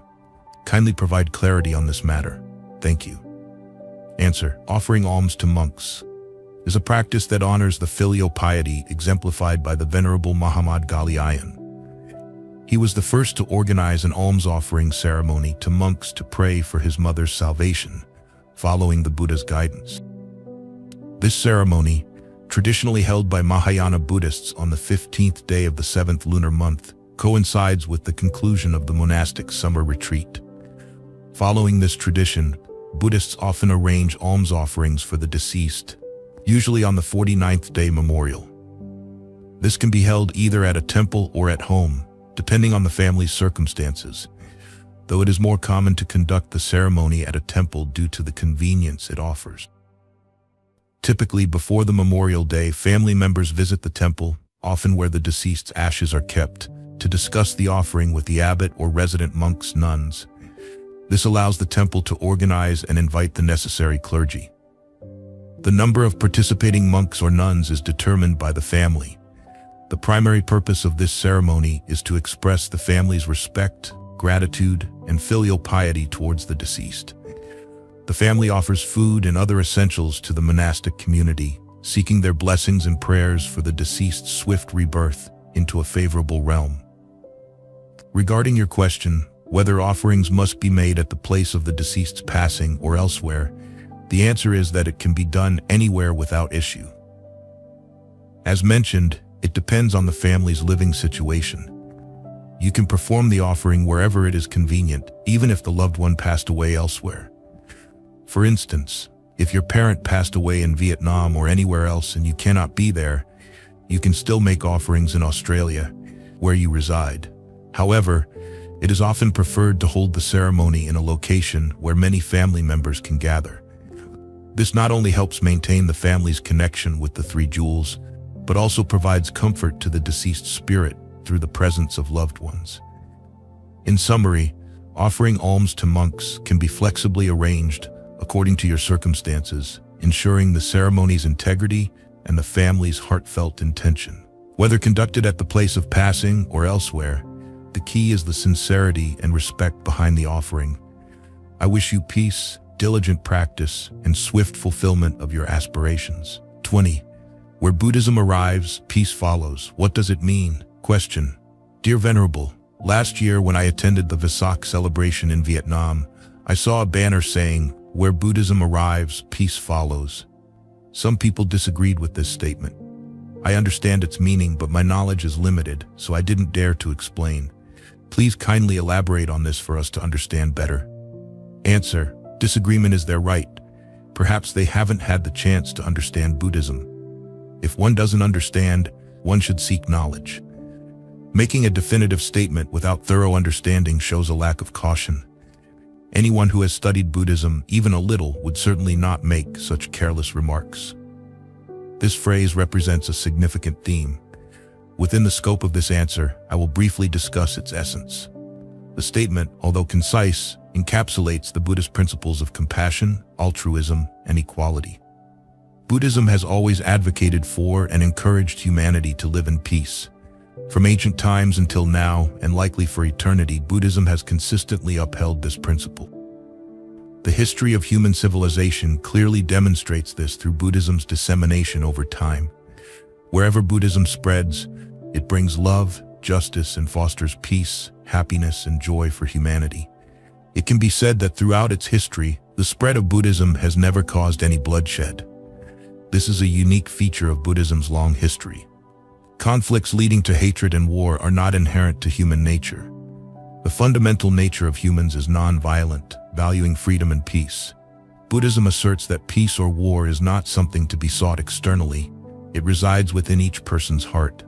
According to Buddhism, the primary force causing conflict and war is ignorance, manifested as greed, hatred, and delusion. As long as humanity harbors these three toxic seeds, living peacefully together remains an elusive dream. To achieve peace, one must eliminate the internal causes of conflict. In other words, one must continually recognize and transform ignorance and afflictions. These are the root causes of all suffering, making the world chaotic and unstable. A clear example today is the global outcry against the destruction of Earth, primarily caused by human greed. Every day, humans release immense amounts of toxic gases, increasingly worsening environmental pollution. Natural disasters occurring worldwide are nature's warnings. Additionally, numerous other social evils persist. All these issues stem from human actions. Honestly, humanity's existence today feels precarious, like standing on the edge of a cliff, not knowing when they might fall. Realizing the collective suffering and immense shared karma of humanity, Buddhism urges people to find ways to save themselves. According to Buddhism, the only way to liberate oneself from this collective suffering is through deep self-reflection to transform unwholesome seeds, the internal causes of suffering for oneself and others. This is the path to resolving conflicts, hatred, discord, jealousy, and discrimination which lie deep within each individual. Only then can humanity truly expand their hearts to embrace tolerance, forgiveness, and love, living together harmoniously as brothers. Buddhism has always exerted its utmost effort in contributing to societal development, aiming to heal humanity's wounds through compassion, altruism, and equality. In conclusion, the phrase, "Where Buddhism arrives, peace follows," succinctly captures Buddhism's enduring commitment to fostering peace and harmony wherever it is practiced, emphasizing inner transformation as the path to external peace. 21. Taking the Bodhisattva precepts but not attending temple to repent and recite precepts. Is it a violation? Question. Dear Venerable, I have taken the Bodhisattva precepts, but sometimes I am unable to attend the temple for repentance and reciting the precepts. Does this mean I am violating the precepts or committing an offense? Answer. Firstly, let me assure you that you are not violating the precepts nor committing any offenses.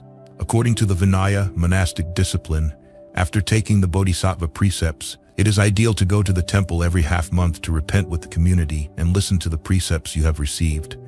The term Bodhisattva comes from Sanskrit, and in Chinese it is translated as growing in purity. Growing means to nurture, and purity means to be pure or peaceful. Together, these terms imply nurturing wholesome qualities and purifying karma. The purpose is to keep your body and mind pure, which is the essence of the term bodhisattva. Why do we need to recite or listen to the precepts every half month? Because our mind tends to wander and cling to worldly matters, like a monkey always jumping around. With such a restless mind, how can we avoid making mistakes? The precepts established by the Buddha are meant to prevent wrongful actions. By observing the precepts, we gain freedom, happiness, and liberation. Precepts have such significant benefits that once we have received them, we must respect and maintain them. To maintain them effectively, we need to listen to and study the precepts regularly. Therefore, bodhisattva ceremonies are opportunities to remind us of the precepts we have taken, as our nature is prone to forgetfulness. Thus, we need to recite or listen to the precepts every half month. However, if due to illness or some other important reason you cannot attend the temple for repentance and the bodhisattva ceremony, you can send a proxy request, which means asking someone of the same precept group to inform the community on your behalf. This is also legitimate. If you have a prolonged illness or no means to get to the temple, you can inform the community that you will be repenting and reciting the precepts at home. There's nothing wrong with this. In summary, the bodhisattva ceremony offers the following practical benefits. Reinforcement of precepts. Listening to the precepts you have taken helps you remember them deeply and maintain them carefully. It also nurtures wholesome qualities and purifies your body and mind, enhancing awareness of impermanence and the swift passage of time, motivating you to practice diligently for liberation. Repentance. If you have violated fundamental precepts or committed minor offenses in the past half month, you can confess and repent before the community. This helps dissipate karmic obstacles and purifies your body and mind. Support from the community. The Buddha, Dharma, and Sangha, 3 jewels, witness and support your practice, and the strong collective energy of the community helps increase your merit and spiritual strength, enhancing your progress in practice. These are some of the practical benefits of the bodhisattva ceremony. Should one learn the bodhisattva precepts before taking them? Question. Dear Venerable, I wish to take the bodhisattva precepts, but I do not yet understand what the bodhisattva precepts entail. Can I learn about the precepts first and then take them later? Please advise. Answer. This practice is not permitted according to the Vinaya monastic discipline for several reasons. 1. Potential discouragement. If you study the precepts in detail before taking them, you may find them too difficult and become discouraged, leading to a loss of resolve to take the precepts. Without taking the precepts, you may lack the commitment to maintain them, which could result in a more relaxed and undisciplined lifestyle, hindering your progress on the path to liberation. 2. Risk of arrogance. Learning the precepts beforehand may lead you to criticize those who have already taken the precepts, but do not observe them perfectly. This could give rise to pride, arrogance, and a sense of superiority, which are detrimental attitudes that add to your karmic burden and provide no real benefit. 3. Commitment to learning. After taking the precepts, you will feel a sense of responsibility to learn and uphold them carefully. This commitment encourages you to study diligently, maintain moral conduct, and progress more swiftly on the path to enlightenment. Fear of violating the precepts will motivate you to protect your spiritual integrity. Because of these potential pitfalls, the Buddha forbade novice monks from secretly listening to or reading the precepts of fully ordained monks or the bodhisattva precepts. If a novice secretly listens, they are prohibited from taking those precepts later. This precaution applies to lay practitioners as well. Therefore, if you wish to advance rapidly on the path to liberation, it is advisable to take the precepts first and then study them. This approach aligns with the traditional sequence of taking and learning precepts as outlined in the Vinaya. May you remain steadfast and progress continuously on the path of learning and practice, attaining peace and liberation. 23. Are the concepts of nirvana and the Pure Land similar or different? Question. Dear Venerable, someone mentioned that the meanings of nirvana and the Pure Land are the same. I'm not sure if this is correct. Could you kindly clarify this for us? Answer. The statement is partially correct but not entirely. If we consider the conceptual essence, their meanings are similar.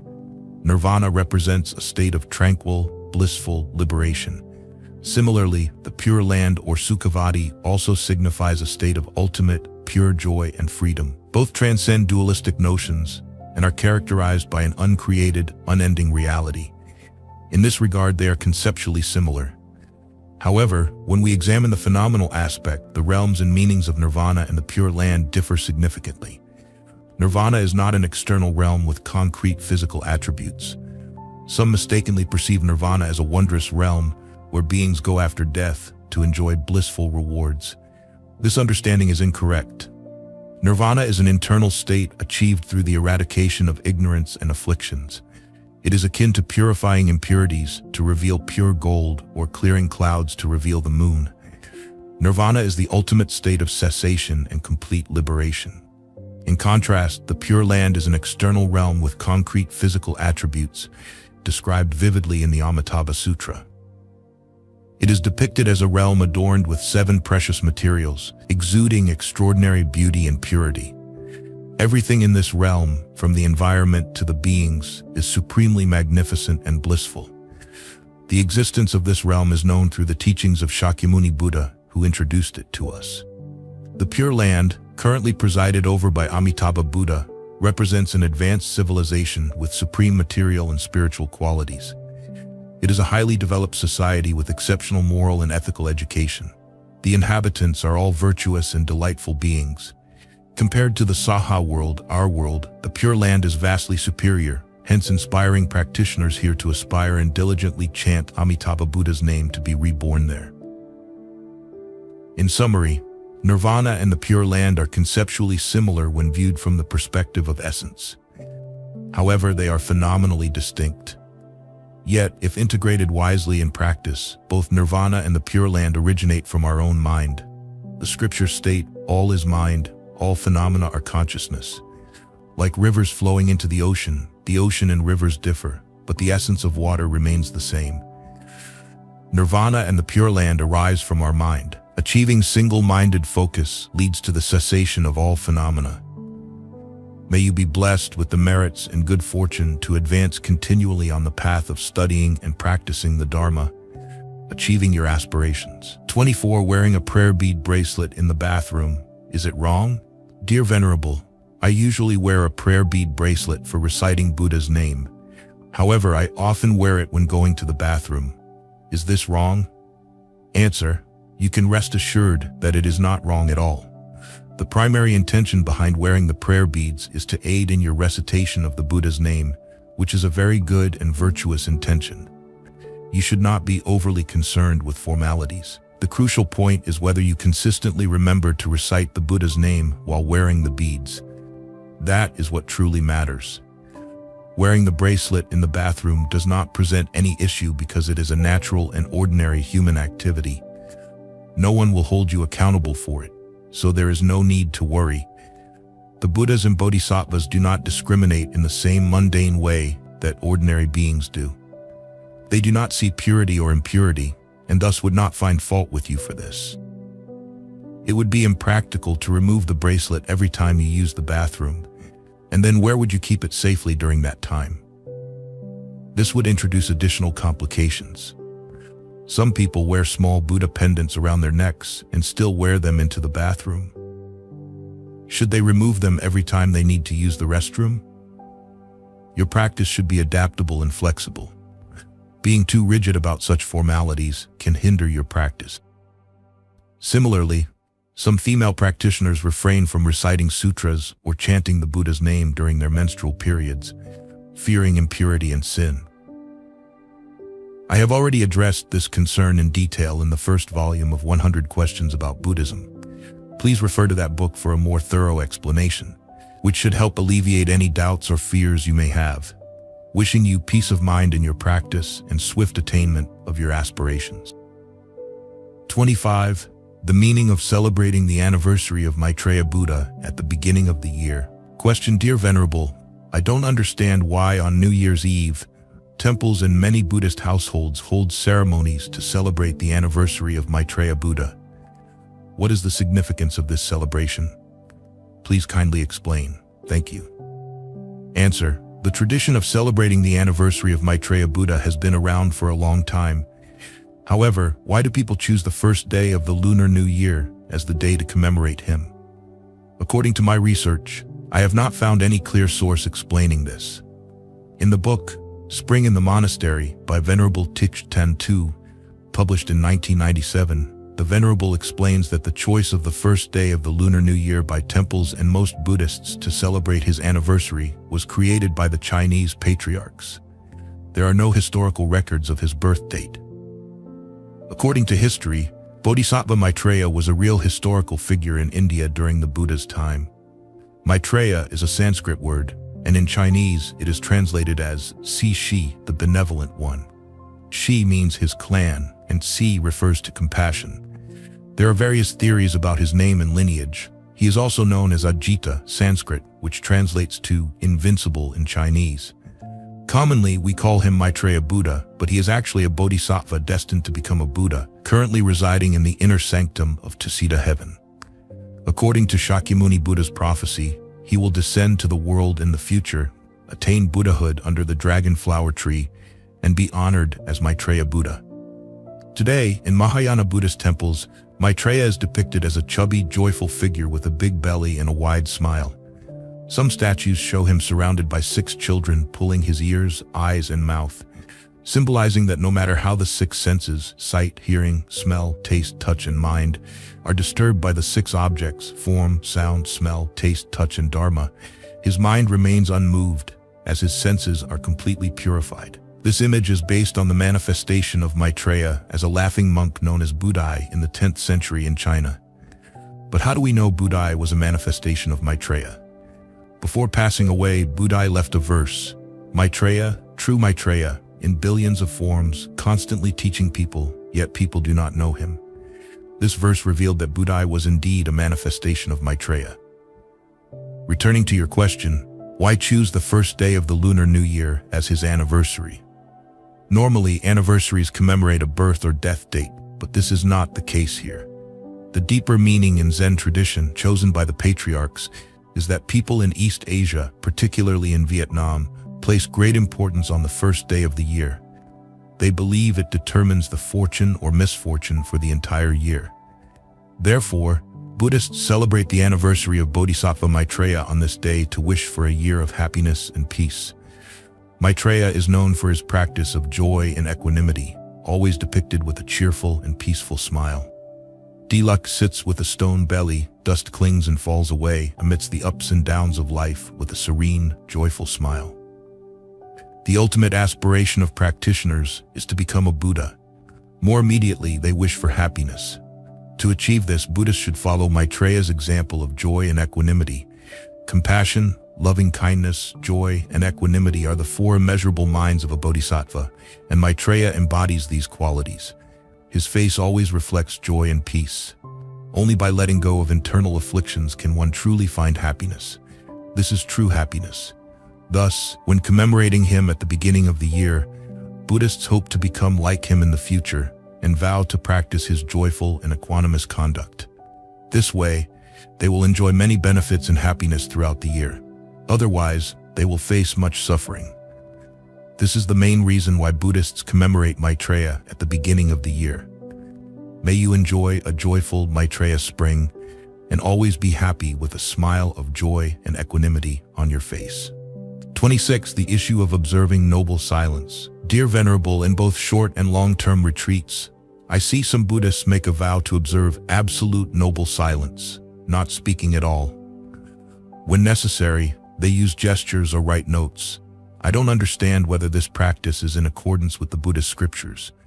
Some even say it's more like being mute rather than observing noble silence. Could you please clarify this for us? Thank you very much.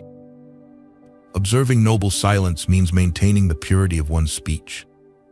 The word silence here signifies purity and calmness.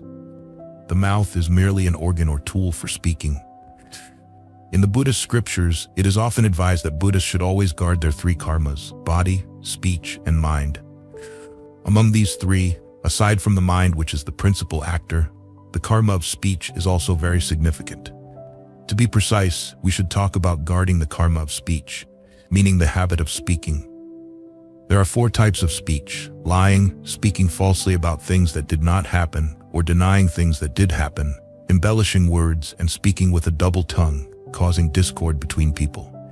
Additionally, speaking harshly, cursing, or using abusive language falls into this category. In Buddhist terms, these are called false speech, divisive speech, harsh speech, and idle chatter. These 4 types of speech create negative karma through the mouth, thus called speech karma. However, if we use kind, truthful, harmonious, loving, and constructive words, then we are skillfully purifying our speech karma. This means we are consciously using our speech in a positive, beneficial manner, which is the true meaning of observing noble silence. We should only speak when necessary and ensure our words are spoken with understanding, empathy, and mindfulness. Such speech will undoubtedly bring practical benefits to both ourselves and others. In this sense, observing noble silence does not mean complete muteness. According to Zen master Thich Nhat Hanh, noble silence is a profound practice, not just the prohibition of speech. Noble silence does not simply mean not talking. It means contemplating with our mindfulness what we intend to say.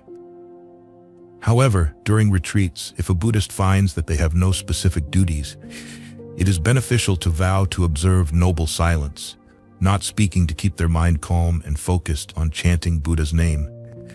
In my opinion, this is also very good, but it may not fully capture the deeper meaning of noble silence as explained above. The practice of noble silence depends on the situation, and sometimes the Buddha praised it, while other times he criticized it among his monastic disciples. He praised it when he saw the assembly exchanging views on the practice in a loving, harmonious, and united manner. He criticized it when some monks remained completely silent, even when they knew they were practicing incorrectly, but did not raise the issue for discussion. Such absolute silence is not in the spirit of noble silence as taught by the Buddha. It is acknowledged that maintaining silence is good, but it must be appropriate to the situation. Instead of verbal speech, using gestures or writing notes is also a form of communication, differing only in the method. Therefore, it is best to speak, but only when necessary and with kind, gentle words. This is the best way to observe noble silence and is in accordance with the Buddha's teachings. Those who have a habit of talking too much should use retreats as an opportunity to practice noble silence and reduce their speech. By observing noble silence in this way, our body and mind will find peace, and our practice will genuinely progress. May you progress significantly in your practice. 27. Can I chant the Buddha's name while lying down? Question: Dear Venerable, I am now over 80 years old and suffer from back pain, making it difficult to sit for long periods. I wonder if it is appropriate to chant the Buddha's name while lying down. Some people say that chanting while lying down is disrespectful and carries a fault. Could you kindly clarify this for me? Thank you. Answer: The Buddha often taught us to chant the Buddha's name in 4 postures: walking, standing, lying down, and sitting. This means chanting the Buddha's name at all times and in all places. Therefore, chanting while lying down is not inherently problematic. However, when lying down to chant, you should not chant aloud. Chanting aloud while lying down can be considered disrespectful. If you chant silently, there is no issue. Chanting in a seated position tends to help one achieve a more focused mind and reduces the likelihood of drowsiness compared to chanting while lying down, which can often lead to sleep. Given your condition with back pain and the difficulty of sitting for long periods, you can adapt by alternating among the 4 postures while chanting. For those who practice Pure Land Buddhism, it is essential to adapt your chanting practice to your physical condition, health, and circumstances. One should not be overly rigid about form, as this can hinder your progress in chanting the Buddha's name. Here, I will briefly explain the 4 methods of chanting the Buddha's name aloud, as taught in the Buddhist scriptures, to give you a better understanding. According to the patriarchs of the Pure Land School, there are 4 ways to chant aloud. 1. Loud chanting. 2. Soft chanting. 3. Diamond chanting. And 4. Silent chanting. 1. Loud chanting. This method involves chanting the Buddha's name loudly, especially when in a group. Although chanting loudly, everyone must maintain harmony with each other. Each person's voice should be in unison without overpowering others. If chanting alone, loud chanting helps suppress distracting thoughts because the loud sound makes it difficult for stray thoughts to arise. However, this method can deplete your energy. 2. Soft chanting. This involves chanting in a low voice, just enough for yourself to hear. This method is less exhausting than loud chanting and is useful when loud chanting becomes tiring. 3. Diamond chanting. This method involves moving your lips without making any sound. The benefit of this method is that it allows you to chant faster without losing energy.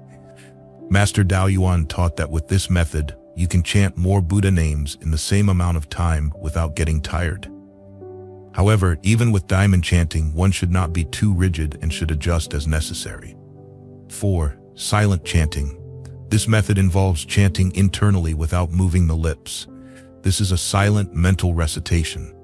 This method requires great care and attentiveness because the mind tends to wander easily. While lying down, you can practice silent chanting. Chanting aloud in a lying position, as taught by the patriarchs, is considered disrespectful. In summary, you can adapt these 4 methods of chanting the Buddha's name to your circumstances. Do not feel obligated to follow any single method rigidly. The practice of chanting the Buddha's name should be flexible and adapt to your physical condition, health, and environment, as it is a lifelong practice requiring perseverance and dedication. Therefore, if you find it difficult to sit for long periods, chanting silently while lying down is permissible and carries no fault. The scriptures are clear on this matter. You can even chant silently while using the restroom, though you should not chant aloud in non-pure places, as that would be disrespectful. There are no issues with silent chanting in such situations. For more detailed information, I recommend reading additional Buddhist texts. May you find peace and happiness in both body and mind, and may your practice lead to swift attainment of your aspirations. 28. Making a will and authorization when approaching death. Question. Dear Venerable, I am practicing the Buddha recitation method, and I want to ensure that during my final moments and after my death, my mind and body can depart peacefully without any obstacles hindering my rebirth in the Pure Land. Do I need to make a will and authorize someone? How should I go about this? Please kindly guide me so I can be at ease when the time comes. Thank you. Answer. This is indeed a very important issue. For a lifetime of practice, especially for those practicing Buddha recitation, encountering even a small obstacle during the final moments or after death can disrupt one's focus and hinder one's aspiration to be reborn in the Pure Land. Not everyone understands how to assist a dying person to depart peacefully without external disturbances. Doctors and nurses, while responsible for monitoring and treating our illnesses, often perform their duties without considering the spiritual needs of the dying or the deceased. They are primarily concerned with their professional responsibilities and might not be aware of the significance of aiding someone's peaceful departure or rebirth. To ensure that they understand and respect our spiritual beliefs, we should express our wishes clearly to them. This way, they can respond to our needs appropriately instead of just following their standard procedures, which might cause significant disturbances to our goal of rebirth in the Pure Land. Family members, out of deep affection and attachment, may act based on their emotions rather than respecting the wishes of the dying person. Many people do not understand the importance of assisting the dying during their last moments and after death. According to the scriptures, it takes about 8 hours for the consciousness to completely leave the body. Without proper care during this period, a peaceful departure can turn into a distressing experience. Thus, assisting the dying during this critical time is extremely important. Misunderstanding how to properly assist can lead to well-intentioned actions causing harm. People may even unintentionally cause anger or distress to the dying person, making it difficult for them to achieve a peaceful rebirth. Moreover, some individuals might attempt to convert the dying person to another faith during moments of weakness. Without the guidance of a good spiritual advisor, the person may lose their focus and faith, leading them astray at a critical time.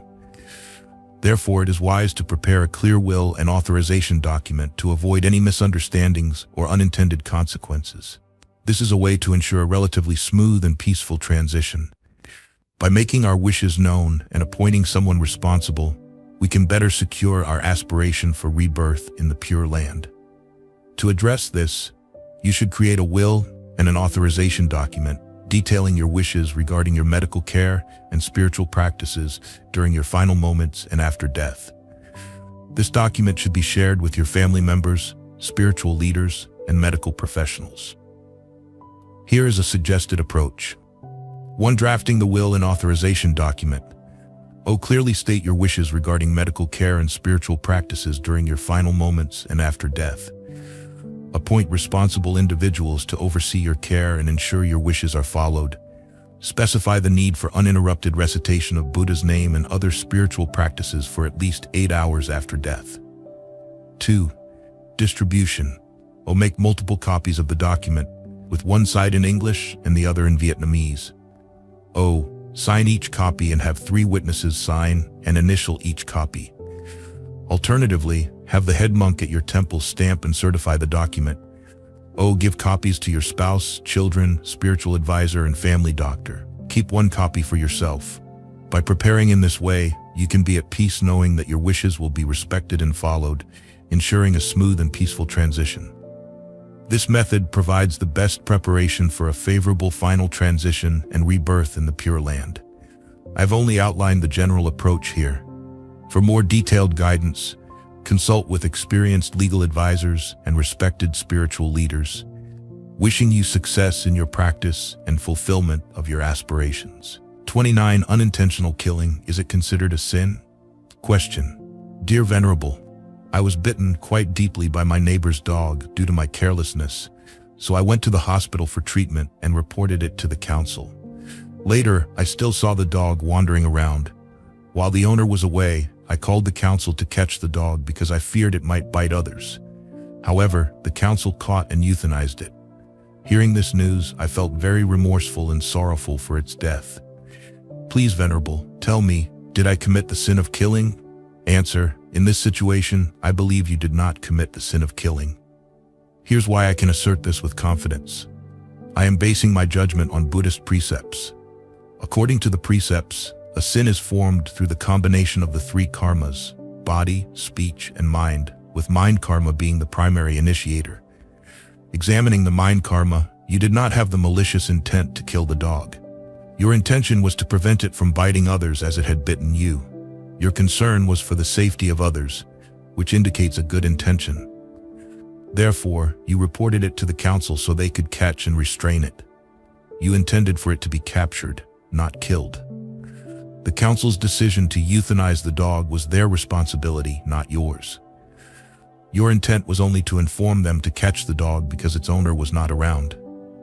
The council decided to euthanize it, likely because they knew the dog had a history of biting and was roaming freely. Therefore, the responsibility for the act lies with the council, not you.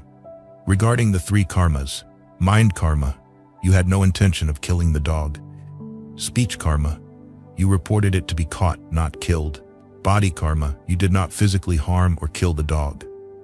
You did not personally kill the dog, instruct someone else to kill it, nor did you rejoice in its death. Thus, based on these 3 aspects of the precept against killing, you did not violate any of them. If there is any fault, it would be minor and related to reporting the incident, which was motivated by a good intention to protect others, hence not sinful. Moreover, upon hearing of the dog's death, you felt sorrowful and remorseful, indicating that you did not harbor any ill will or malice towards it. Your reaction shows compassion, not a desire for retribution. From the details you have provided, it is clear that you did not intend harm and acted out of concern for others' safety. Therefore, you should not feel guilty or remorseful. Ultimately, this outcome could be seen as the dog's karmic result. If it had not bitten you, it might have bitten someone else, leading to a similar fate. Under local laws, pet owners must ensure their pets do not harm others. If an owner fails to secure their pet and it causes harm, they are responsible. In this case, the council acted within their duty to protect public safety. While we should show compassion and care for living beings, we must also understand that in certain situations, worldly laws and responsibilities differ. Your compassion is commendable, but you should not feel burdened by guilt. However, if you feel sorrow for the dog, you can chant and dedicate merits to it during your practices. This aligns with the Dharma and is a kind gesture. May you always find peace in body and mind, diligently practice, and quickly achieve your spiritual goals. 30. A misunderstanding about the law of cause and effect. Question. Dear Venerable, I am not a Buddhist, but I have heard a lot about the law of cause and effect, karma, in Buddhism, and how it involves the interweaving of causes and effects across many lifetimes.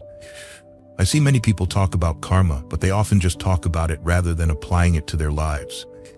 I have a habit of staying silent and avoiding conflict when I know someone is treating me badly. Does this mean I am violating the law of cause and effect? Please explain. Answer. Your question contains 3 key aspects that need to be addressed. First aspect. You mentioned that many people talk about karma but seldom apply it to their lives. I completely agree with you. However, it's important to note that few people can fully practice what they preach. There is often a gap between theory and practice. Talking about something is easy, but doing it is difficult. This is why the Confucian saying goes, preaching is easy, practicing is hard. Or those who can preach may not necessarily be able to practice. Theoretical understanding often goes further than practical action. If everyone practiced what they preached, the world would be a much happier place. The ancient sages often spoke little and only discussed things within their capacity to practice. In Buddhism, there is a saying, knowing and practicing should be unified. This is meant to encourage people to align their understanding with their actions. However, in reality, few people achieve this alignment. This is why wise people often speak cautiously. In Buddhism, understanding and action should be unified. However, in practice, this is challenging. It's easier to talk about doing good than to consistently act on it. If people could easily match their actions with their words, there would be much less suffering in the world. Hence, we often see that ancient sages speak less and act more, only discussing what they can actually practice. The saying, knowing and practicing should be unified, is meant to encourage people to align their understanding with their actions. However, in reality, it is challenging for many to achieve this unity. It's crucial to first have the right understanding, right view, even if one's practice does not immediately match it. It's better to have the right view and gradually work towards it than to hold incorrect views and practice them. Someone with correct understanding, even if not fully practicing it yet, is still better off than someone who has never learned about karma or applies it incorrectly. Second aspect. You mentioned that when someone treats you badly, you tend to stay silent and avoid conflict. This shows that you are practicing a form of patience and forbearance, which is commendable. It's important to know when to avoid unnecessary conflicts and maintain inner peace. This approach shows that you are practicing patience and avoiding creating further negative karma. However, if you can also practice letting go of any lingering resentment and cultivate compassion for those who wrong you, you are practicing an even higher form of patience, known as forbearing patience. If you can go a step further and not hold on to any negative feelings, then you are practicing equanimity and forgiveness, which are very powerful. This practice can help you maintain inner peace and prevent any negative karma from arising. Third aspect. You asked whether you are violating the law of cause and effect by staying silent and avoiding conflict. The law of cause and effect, karma, in Buddhism is not about breaking rules, but about understanding the natural law of actions and their consequences. It's important to clarify that karma is not a set of prohibitive rules, but a natural law of the universe. Your actions, causes, lead to certain results, effects, and this law applies universally to all beings, regardless of their beliefs. In Buddhism, karma is the natural law of cause and effect that governs the universe. It's not about breaking a rule, but understanding how actions lead to consequences. Your actions, causes, lead to specific results, effects, and this law applies universally. The key to karma is in your intention. Since you have no ill will towards those who wrong you and choose to avoid conflict, you are not creating negative karma. Instead, you are practicing mindfulness and restraint, which can lead to positive results. In summary, Understanding and applying the law of cause and effect can bring great benefits. Karma is a natural law that operates independently of religious belief. The Buddha did not create karma, he discovered and taught it.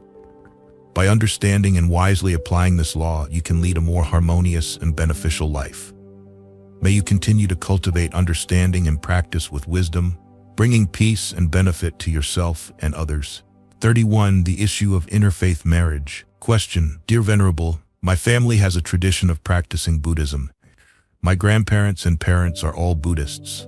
I have also taken refuge in the Three Jewels and become a Buddhist. However, I am in a relationship with a Christian girl and we plan to get married. When my parents found out, they strongly opposed our marriage. I want to ask, if we proceed with our marriage, will I be committing a sin against my religion? And will I be considered an unfilial child to my family?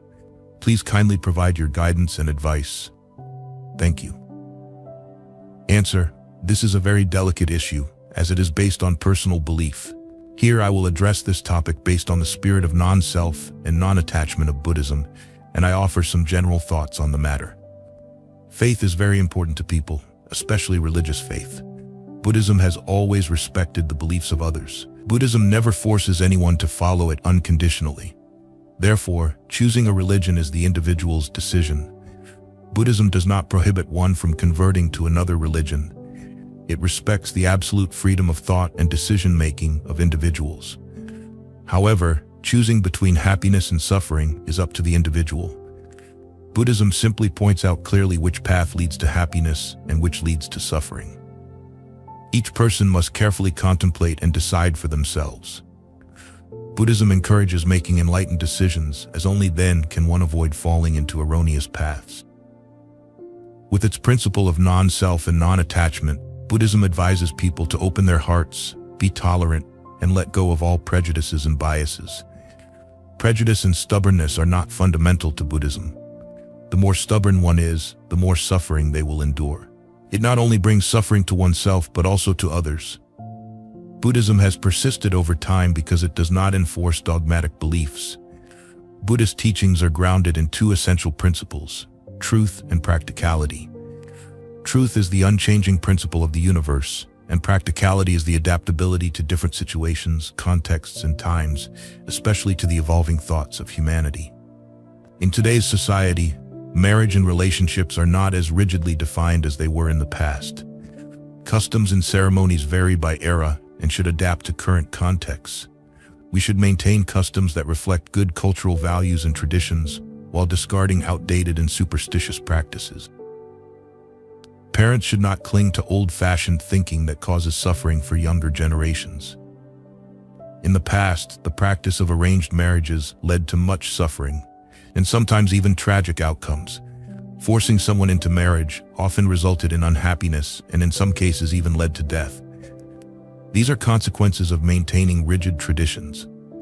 In today's modern society, these old practices are no longer suitable. We need to foster a more open and inclusive mindset to build a compassionate and humane community. Returning to your question, you asked whether marrying someone of a different religion constitutes a sin against Buddhism. In my opinion, it does not. This is a personal decision about your relationship, not an abandonment of your religious beliefs. You did not say that you would abandon Buddhism upon getting married. You are only deciding to get married while maintaining your religious practice. Respecting each other's beliefs is important. As Zen Master Thich Nhat Hanh says, you gain an additional spiritual root. This enriches you rather than brings any sin. You have not betrayed or harmed your religion. Happiness in marriage is not determined by religious compatibility, but by mutual understanding, respect, and love. Many couples of different faiths live happily together, while some same-faith couples do not. The key to happiness lies in how well the couple understands and respects each other, not in their religious backgrounds. As for your concern about being unfilial, traditional Vietnamese values emphasize obedience to parents. However, this does not mean you should sacrifice your happiness. Understanding between parents and children can prevent conflicts. Parents should act as advisors, helping you weigh the pros and cons rather than deciding for you. It is your right to choose your life partner. I hope these thoughts help clarify and resolve conflicts regarding interfaith marriage. My apologies if anything was amiss, and I wish you peace and happiness in your decisions. 32. Can one be reborn in the Pure Land without taking refuge in the Three Jewels? Question. Dear Venerable, although I have not formally taken refuge in the Three Jewels to become a Buddhist, I still practice mindfulness and refrain from doing anything wrong. Additionally, I practice Buddha recitation at home, even though I do not go to the temple. In this case, will I be able to be reborn in the Pure Land when I pass away? Please kindly clarify this for me. Answer. The practice of reciting the Buddha's name to seek rebirth in the Pure Land is not dependent on whether one has taken refuge or not. It also does not depend on whether one practices at a temple or at home. What is important is whether one is sincere and diligent in their practice and recitation. However, taking refuge in the Three Jewels is still beneficial. Why? Because it provides a spiritual direction and a foundation for learning and practice. By taking refuge and committing to uphold the precepts as taught by the Buddha, one is less likely to commit wrongdoings. This serves as a significant support for maintaining concentration during Buddha recitation. Taking refuge means relying on the Three Jewels to learn and understand the correct path of practice, not just to gain the empty title of being a Buddhist. If one views taking refuge merely as a title, it is contrary to the true meaning of taking refuge and unworthy of being called a Buddhist. In your case, even though you have not yet taken refuge in the Three Jewels, you still have faith and have chosen a practice method within Buddhism, which is commendable. Moreover, you have chosen the profound practice of Buddha recitation to focus on seeking rebirth in the Pure Land. This shows that in previous lifetimes, you had sown deep roots with the Pure Land practice, which has now matured into this fortunate opportunity. However, while practicing Buddha recitation, you might develop doubts, wondering if you can achieve rebirth in the Pure Land without having taken refuge in the Three Jewels. You might question whether Amitabha Buddha and the Bodhisattvas will come to guide you at the time of death. These doubts are understandable but unfounded. If you sincerely and wholeheartedly recite the Buddha's name, following the teachings of the Buddha and the patriarchs, I firmly believe that Amitabha Buddha and the Holy Assembly will not overlook you. This is the compassionate vow of the Buddhas and Bodhisattvas to save sentient beings. Therefore, you should practice with confidence and not let doubts hinder your aspiration for rebirth. The essential aspect of Buddha recitation is perseverance. As the patriarchs have taught, reciting the Buddha's name is not difficult, but maintaining it is hard. Maintaining it is not difficult, but achieving single-mindedness is hard. Master Ngo-ich, the 9th patriarch of the Pure Land School, said, "The practice of Buddha recitation is nothing extraordinary. Just have deep faith, earnest aspiration, and diligent practice. The key is to have unwavering faith, continuous practice, and single-minded recitation. Whether you recite 100,000, 30,000, or 50,000 times a day, set a fixed amount and keep to it without missing a day. Practice like this your entire life without changing, and if you do not achieve rebirth, it would mean the Buddhas of the 3 times were lying. Upon achieving rebirth, you will never regress, and all methods will be present before you. Be wary of an inconsistent mind, changing from day to day, chasing after so-called mystical methods. This leads to no accomplishment. Do not realize that a single-minded recitation of Amitabha's name encompasses the essence of all the sutras and the paths of the ancient Zen koans. It includes the 3,000 proper conducts, the 84,000 minor practices, and the 3 pure precepts. The greatest obstacle in Buddha recitation is a distracted mind that chases after external phenomena. You need to let go of all external attachments and keep your mind peaceful. Remember, Buddha recitation should come from the heart, not just from the mouth. Your mind and words should be in harmony, and each word of the recitation should be clear and distinct. Only then can the practice be truly effective. I sincerely advise you to seek out sutras and teachings on Buddha recitation from the Buddha, the patriarchs, and respected masters. This will help ensure your practice is correct and effective, increasing your assurance of rebirth in the Pure Land. Whether you have taken refuge or not, practice at home or at the temple, These depend on individual karma and circumstances. If you have faith and practice Buddha recitation yet still have doubts, I recommend taking refuge in the 3 jewels.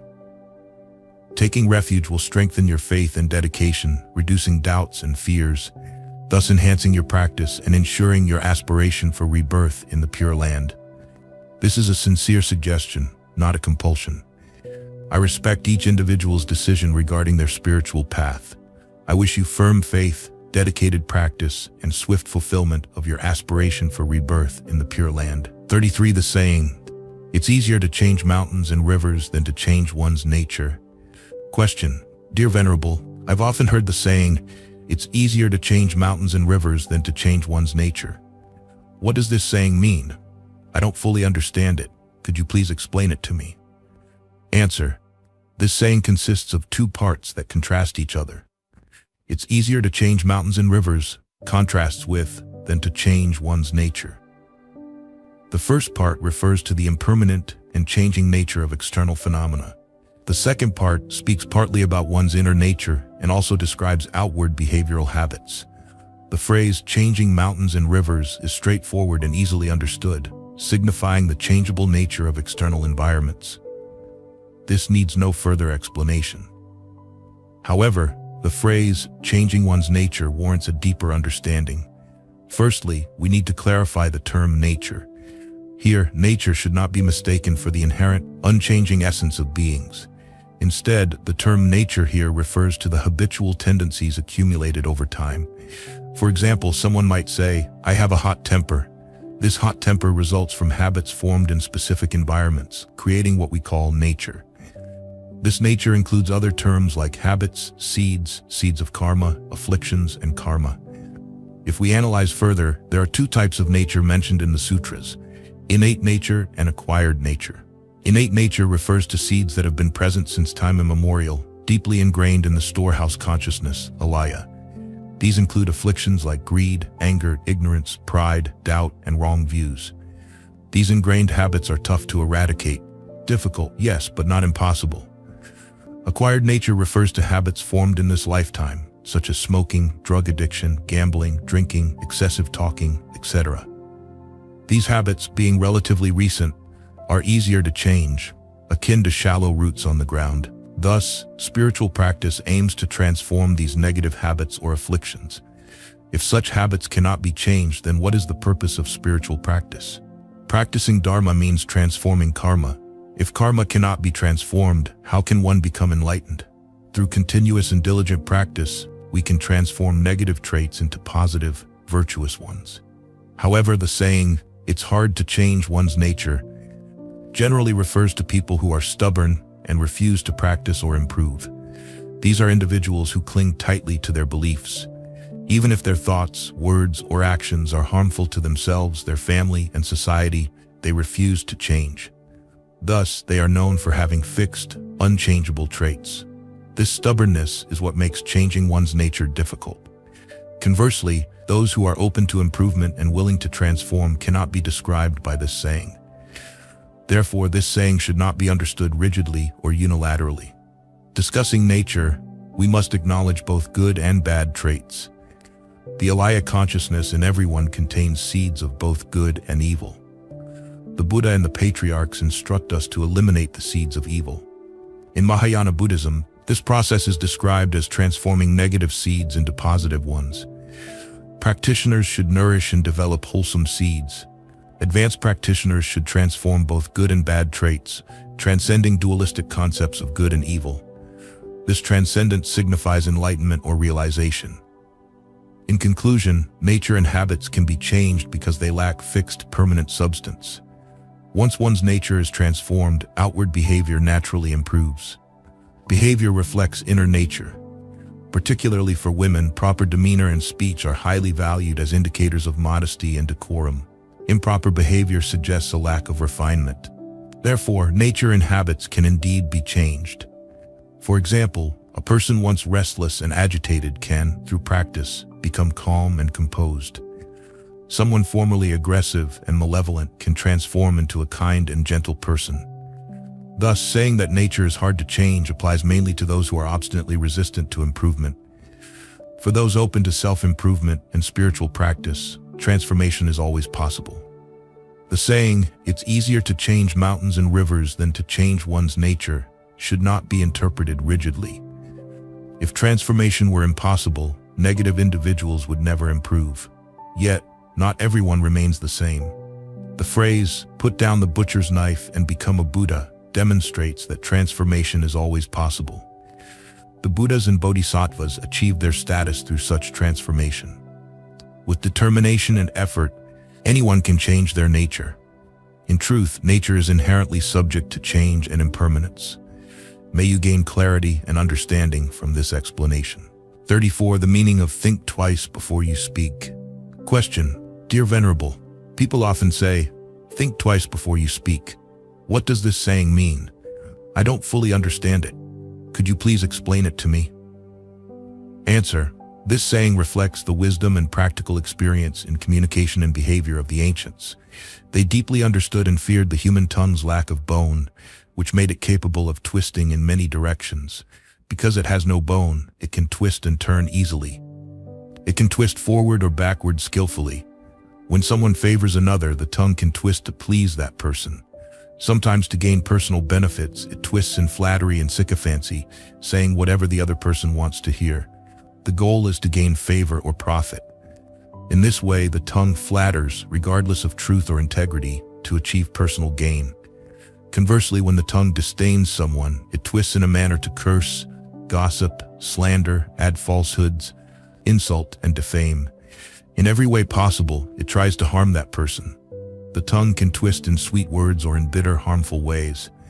Therefore, among the 5 precepts for lay Buddhists, the 4th precept is to abstain from false speech, divisive speech, harsh speech, and idle chatter. To prevent the tongue from twisting thoughtlessly and causing harm, the ancients advised people to think twice before you speak. This advice holds a metaphorical meaning. It implies that one should think carefully before speaking. Indeed, no one physically twists their tongue 7 times before speaking. If taken literally, it would be nonsensical and physically taxing. The phrase suggests that one should think deeply and consider the impact of their words before speaking. Thinking 7 times implies looking up, down, and around before speaking. This resembles the number 7, which includes all directions, up, down, east, west, south, and across, as written in Eastern tradition. This means considering the impact of words from all angles.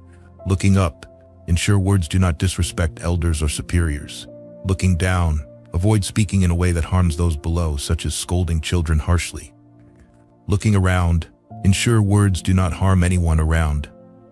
Looking across, maintain harmony and avoid causing discord among peers. This ancient advice aims to ensure words do not cause harm. Speech should be gentle, kind, and constructive, promoting harmony and benefiting others. By carefully considering words before speaking, one's speech becomes valuable and impactful. Respectful speech towards elders and kind words towards others uphold ethical conduct and prevent harm. A story from the novice monk's discipline recounts a young novice who insulted an old monk's chanting. The old monk, who was an arhat, advised the novice to repent to avoid falling into hell. Although the novice avoided hell by repenting, he still faced the consequence of being reborn as a dog for 500 lifetimes due to his harsh words. This story illustrates the severe repercussions of unthoughtful speech. In summary, think twice before you speak is metaphorical advice urging caution and mindfulness in speech. Words do not cost money. Choose them carefully to please others. Or wise birds chirp pleasingly, wise people speak gently. Remember, disaster comes from the mouth. Illness enters through the mouth. A single word can uplift or destroy a nation. For Buddhists, the Buddha taught us to use kind and truthful speech in our interactions. Our words should carry lasting value and integrity. May you find this explanation helpful and enriching. 35. The issue of fortune-telling and astrology. Question: Dear Venerable, my father used to do fortune-telling and astrology for others when he was alive. He also passed this knowledge on to me. I occasionally read fortunes for people, although it is not my main profession. Now that I have studied Buddhism and understand a bit about the law of karma, I strive to create good karma. However, I have not been able to completely give up this practice, especially since I see that some temples allow people to draw lots and predict their fortunes. Does my practice go against the law of karma and lead to negative karmic consequences? Please kindly explain this to me. Answer: according to the law of karma taught by the Buddha, any action that does not align with the truth falls into the realm of wrong views and superstition. Fortune-telling, astrology, and similar practices are contrary to the law of karma. Karma is a universal objective truth that pervades all beings and things. No being can escape the law of karma. Karma is as impartial as an echo in the air. The louder you shout, the louder the echo. Every thought, word, or deed falls within the scope of karma. In your question, you mentioned the practice of drawing lots and predicting fortunes in temples. This issue is explained in the book 100 Questions on Buddhism, Volume 1, in the section on right and wrong beliefs, page 139. Here I won't repeat the detailed explanation, but I encourage you to read that book if you wish to understand more. However, to address your question, I will provide a brief explanation. Temples often conduct practices like checking auspicious days, star positions, and drawing lots to meet the long-standing superstitious beliefs of people. Truthfully, these practices do not conform to the Buddha's teachings and are contrary to the law of karma. Because these practices have become deeply ingrained in people's beliefs, it is difficult to completely eradicate them. Hence, temples offer these services as a skillful means to cater to people's needs. If temples did not provide such services, people might seek them elsewhere, potentially deepening their wrong views and superstitions. By offering these services in the temple, people have an opportunity to come to the temple, worship the Buddha, or listen to the Dharma. This in turn benefits them by exposing them to the Dharma and fostering good connections with the three jewels. Moreover, it allows monks and nuns to explain the law of karma to them. Many lay people, initially drawn by superstition, gradually develop true faith in the three jewels in the law of karma after listening to the teachings.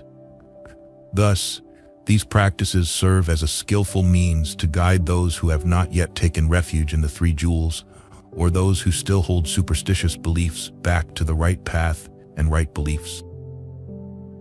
Regarding your situation, although you have studied Buddhism and understand a bit about the law of karma, you still find it difficult to completely give up fortune-telling and astrology. This indicates that while you understand, you have not firmly decided to practice accordingly. I sympathize with you because breaking a habit or deep-seated belief is not easy. But as a disciple of the Enlightened One, continuing such practices is regrettable. According to the Buddha's teachings, these practices are wrong livelihoods that create unwholesome karma. If you can decisively abandon them, it would be highly beneficial. My concern is that you might accumulate unwholesome karma unknowingly. This is my sincere advice. Ultimately, whether to abandon this practice is your decision. Consider this. Despite having studied Buddhism and understanding the law of karma, you still find it hard to abandon these superstitious practices. How much more difficult would it be for those who have never studied Buddhism or understood the law of karma?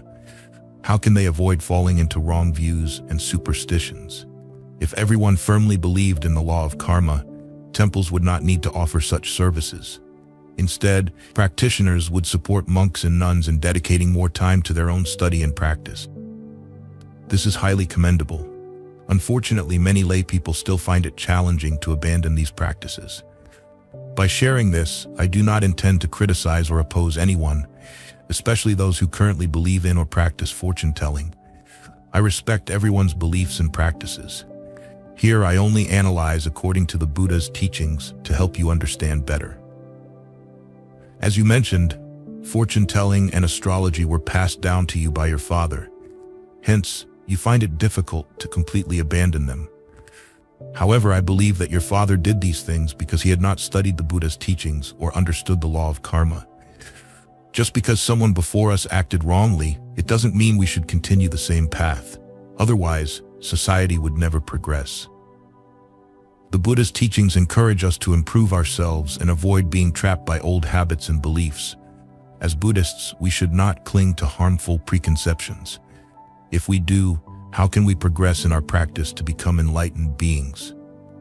reflect deeply on the Buddha's teachings. According to the Buddha, a Buddhist's faith must be grounded in the right understanding. This means our faith must be based on wisdom. Without this, our faith is weak and blind, leading to wrong views. Therefore, whatever we do as Buddhists, we must have right understanding. With right understanding, our judgments and decisions will be clear and free from errors. This is something you must understand through your own study and reflection on the teachings. You asked if practicing fortune-telling and astrology goes against the law of karma and results in unwholesome karma. As mentioned, it certainly goes against the law of karma and inevitably leads to unwholesome consequences. Why?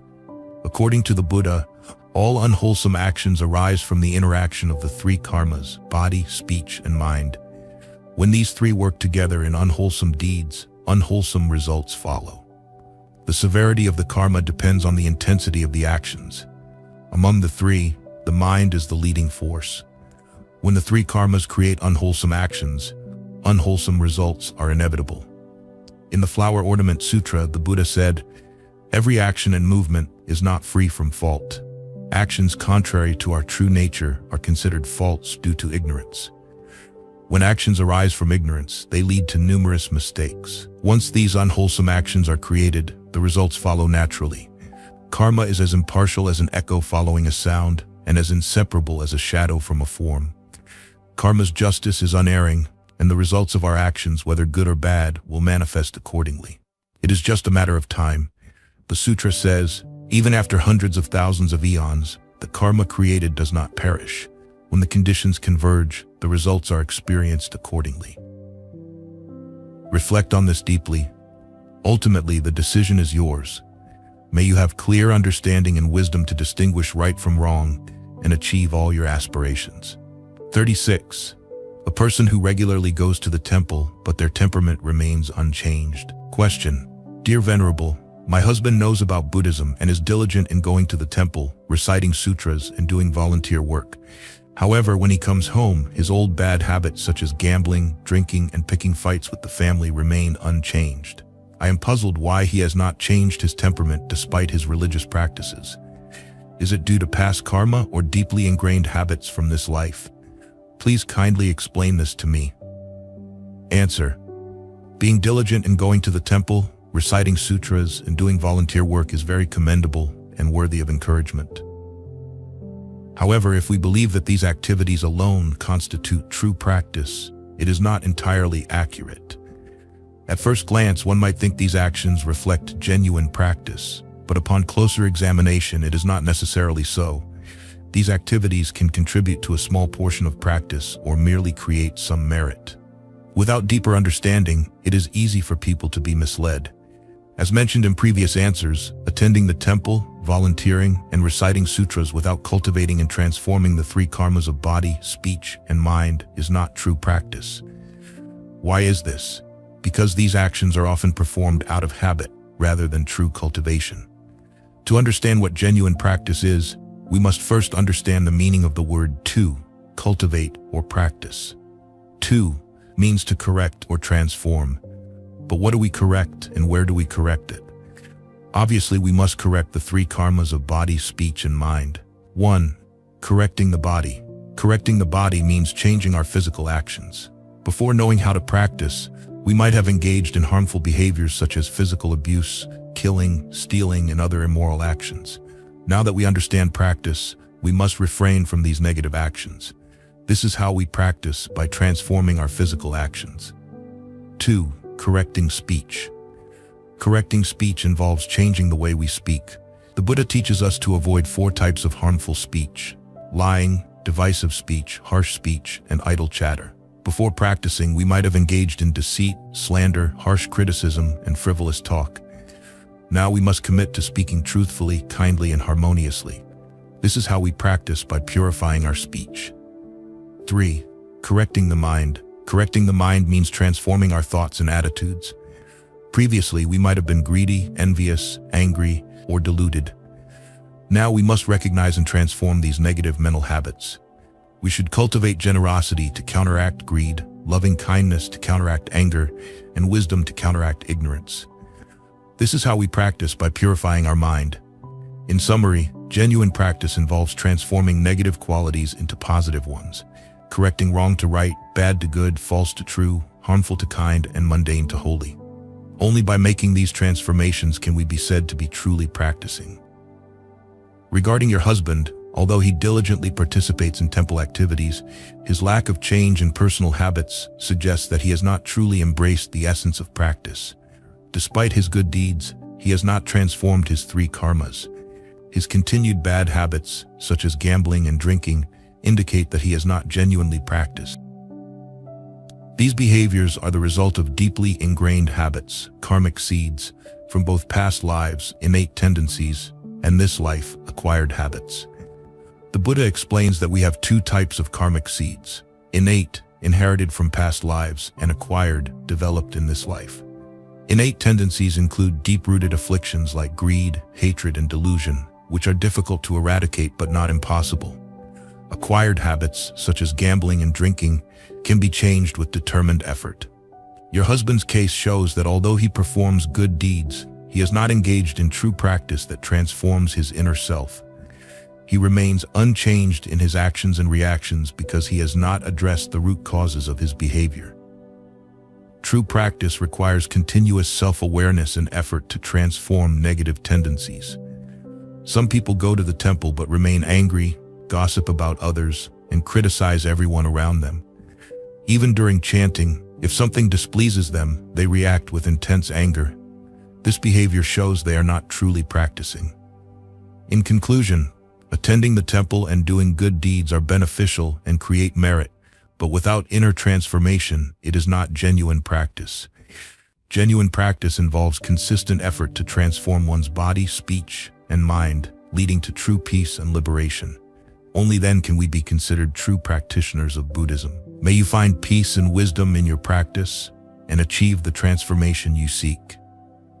If you have any further questions or need more clarification, please feel free to ask. 37. How to advise someone to reduce their slavery to physical appearance. Question: Dear Venerable, I have a friend who often goes to the temple, does volunteer work, recites sutras, and reads many Buddhist scriptures. However, when she goes out or attends parties, she often dresses very revealingly and fashionably, attracting a lot of attention. I am puzzled. Why is it that despite her understanding of Buddhism and her practice, she is still so enslaved to physical appearance? Is it because she is too attached to her body? I want to advise her, but I don't know how to approach the topic. Please kindly share your thoughts on this matter. Answer: Buddhism places a great emphasis on practice. Theoretical study and understanding, though important, serve as supplementary to actual practice. It's similar to having bright eyes to guide the feet. Without practical application, theoretical knowledge alone leads nowhere. This is akin to someone who spends their life herding cows or counting money for others, but ends up with no milk or money of their own. Hence, actual practice is crucial. The matter of adorning oneself to look attractive and stylish is a characteristic deeply ingrained in women. Almost every woman likes to beautify herself, except for those who have renounced worldly life to become nuns. From ancient times to the present, women have always pursued fashion and beauty. Buddhism views this as a heavy karmic burden for women. However, there is a distinction between dressing nicely and dressing provocatively. A person who dresses provocatively and immodestly, despite having some understanding of Buddhism, likely holds the belief that their spiritual practice is separate from their worldly behavior. They might think, when I am at the temple, I wear the robes of a monk. When I am out, I wear fashionable clothes. Such individuals follow the principle of, when at the temple, they devoutly worship the Buddha. When in the world, they indulge in worldly pleasures. Their serene mind disappears in worldly competitions, dressing provocatively to attract attention, forgetting about their spiritual practice. This is likely a deeply ingrained habit for them. They are still heavily attached to their physical appearance and are still influenced by worldly desires. They haven't realized the impermanent and illusory nature of the body.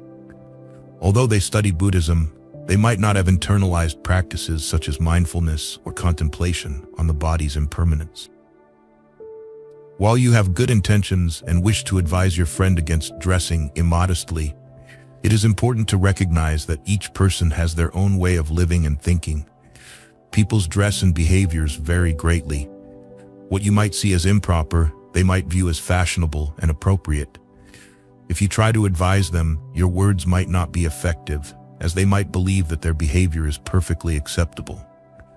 Every person has their own karma, and advice that is not tactfully given can backfire. They might view you as outdated or meddlesome. As a result, you might end up feeling more troubled and even jeopardize your friendship. Sometimes, it is best not to interfere in matters that are beyond our control. Letting things be and allowing events to unfold naturally might be better. If you believe you can gently and skillfully advise them, then that decision is yours to make. Since you asked, I am merely offering my perspective. To me, dressing is a matter of external appearance. It might not cause any harm, as what might seem improper to you could be acceptable to someone else. Judging a person solely on their dress is insufficient. We need to consider their personality and circumstances, which we might not fully understand. Hasty judgment can lead to misunderstanding, and they might perceive you as jealous or biased. I encourage you to consider your words carefully before advising. Make sure your advice is given with compassion and understanding, respecting their views and circumstances. May you always have wisdom and success in your practice of Buddhism. 38. Meaning of the phrase, on the red lotus tongue radiates a halo of light. Question: Dear Venerable, in the recitation ritual of the Lotus Sutra, there is a verse praising the sutra that includes the phrase, on the red lotus tongue radiates a halo of light. What is the meaning of this phrase? Please kindly explain it to me, as I do not fully understand it. Answer: When reading the Mahayana Sutras, we should be mindful of the figurative or allegorical language often used. The meaning is not always directly in the words. The meaning is beyond the words. If we only interpret based on the literal meaning, we may misunderstand the sutra and thus misinterpret the Buddha's teachings, which is unjust to the Buddhas of the three times. When studying Mahayana Sutras, we must consider both the relative, su, and the absolute, li, aspects. Usually, in the Buddha's teachings, the relative and the absolute are in harmony. The relative indicates the absolute, and the absolute manifests through the relative. Therefore, practitioners should not understand or cling to just one aspect. If we understand in a biased way, we will not fully grasp the meaning of the sutra. The phrase in question is not just about the relative aspect. The ancient masters used tangible images to convey deeper meanings. We should ask ourselves, how could there be a red lotus growing on the tongue that emits a halo of light? If we only understand it literally, how can we explain this phrase? Remember, this verse is not spoken by the Buddha, but is a praise of the Buddha's words in the sutra. The Lotus Sutra is a Mahayana text that leads beings to the ultimate enlightenment. Every word and phrase contains infinite profound meanings, akin to the dew of nectar, the essence of butter, or the white pearls of relics. The ancient masters used images to praise the Buddha's words, which bring supreme benefits to all beings. On the red lotus tongue radiates a halo of light is symbolic. When speaking, we use our tongue. The red lotus symbolizes pure, noble virtues. The halo of light symbolizes the wisdom of prajna. It means that the Buddha's teachings are like golden words, pure and bright like a halo that illuminates the entire universe. The teachings have a beautiful effect, guiding beings toward purity, clarity, and ultimate liberation. These are the holy words or true speech. Therefore, when reading the sutras, we must be wholeheartedly respectful and dedicated. Only then will our recitation be truly beneficial. Beyond praising the sutra, the ancient masters also intended to remind us to apply this to our daily lives. As Buddhists, our speech should be pure, beautiful, and valuable like the lotus, and as mindful and bright as a halo of light. In interactions, we should use kind, gentle, and harmonious words, and avoid harsh words that cause suffering. Only then will our speech have real credibility and bring benefits to others. Our speech should be, words spoken must be truthful, words spoken like Buddha radiating light, words spoken must be gentle and kind, like the lotus blooming in summer heat, words spoken with the power of compassion, words spoken without causing enmity, words spoken without ignorance. No causing harm, ending doubt, eliminating toxins.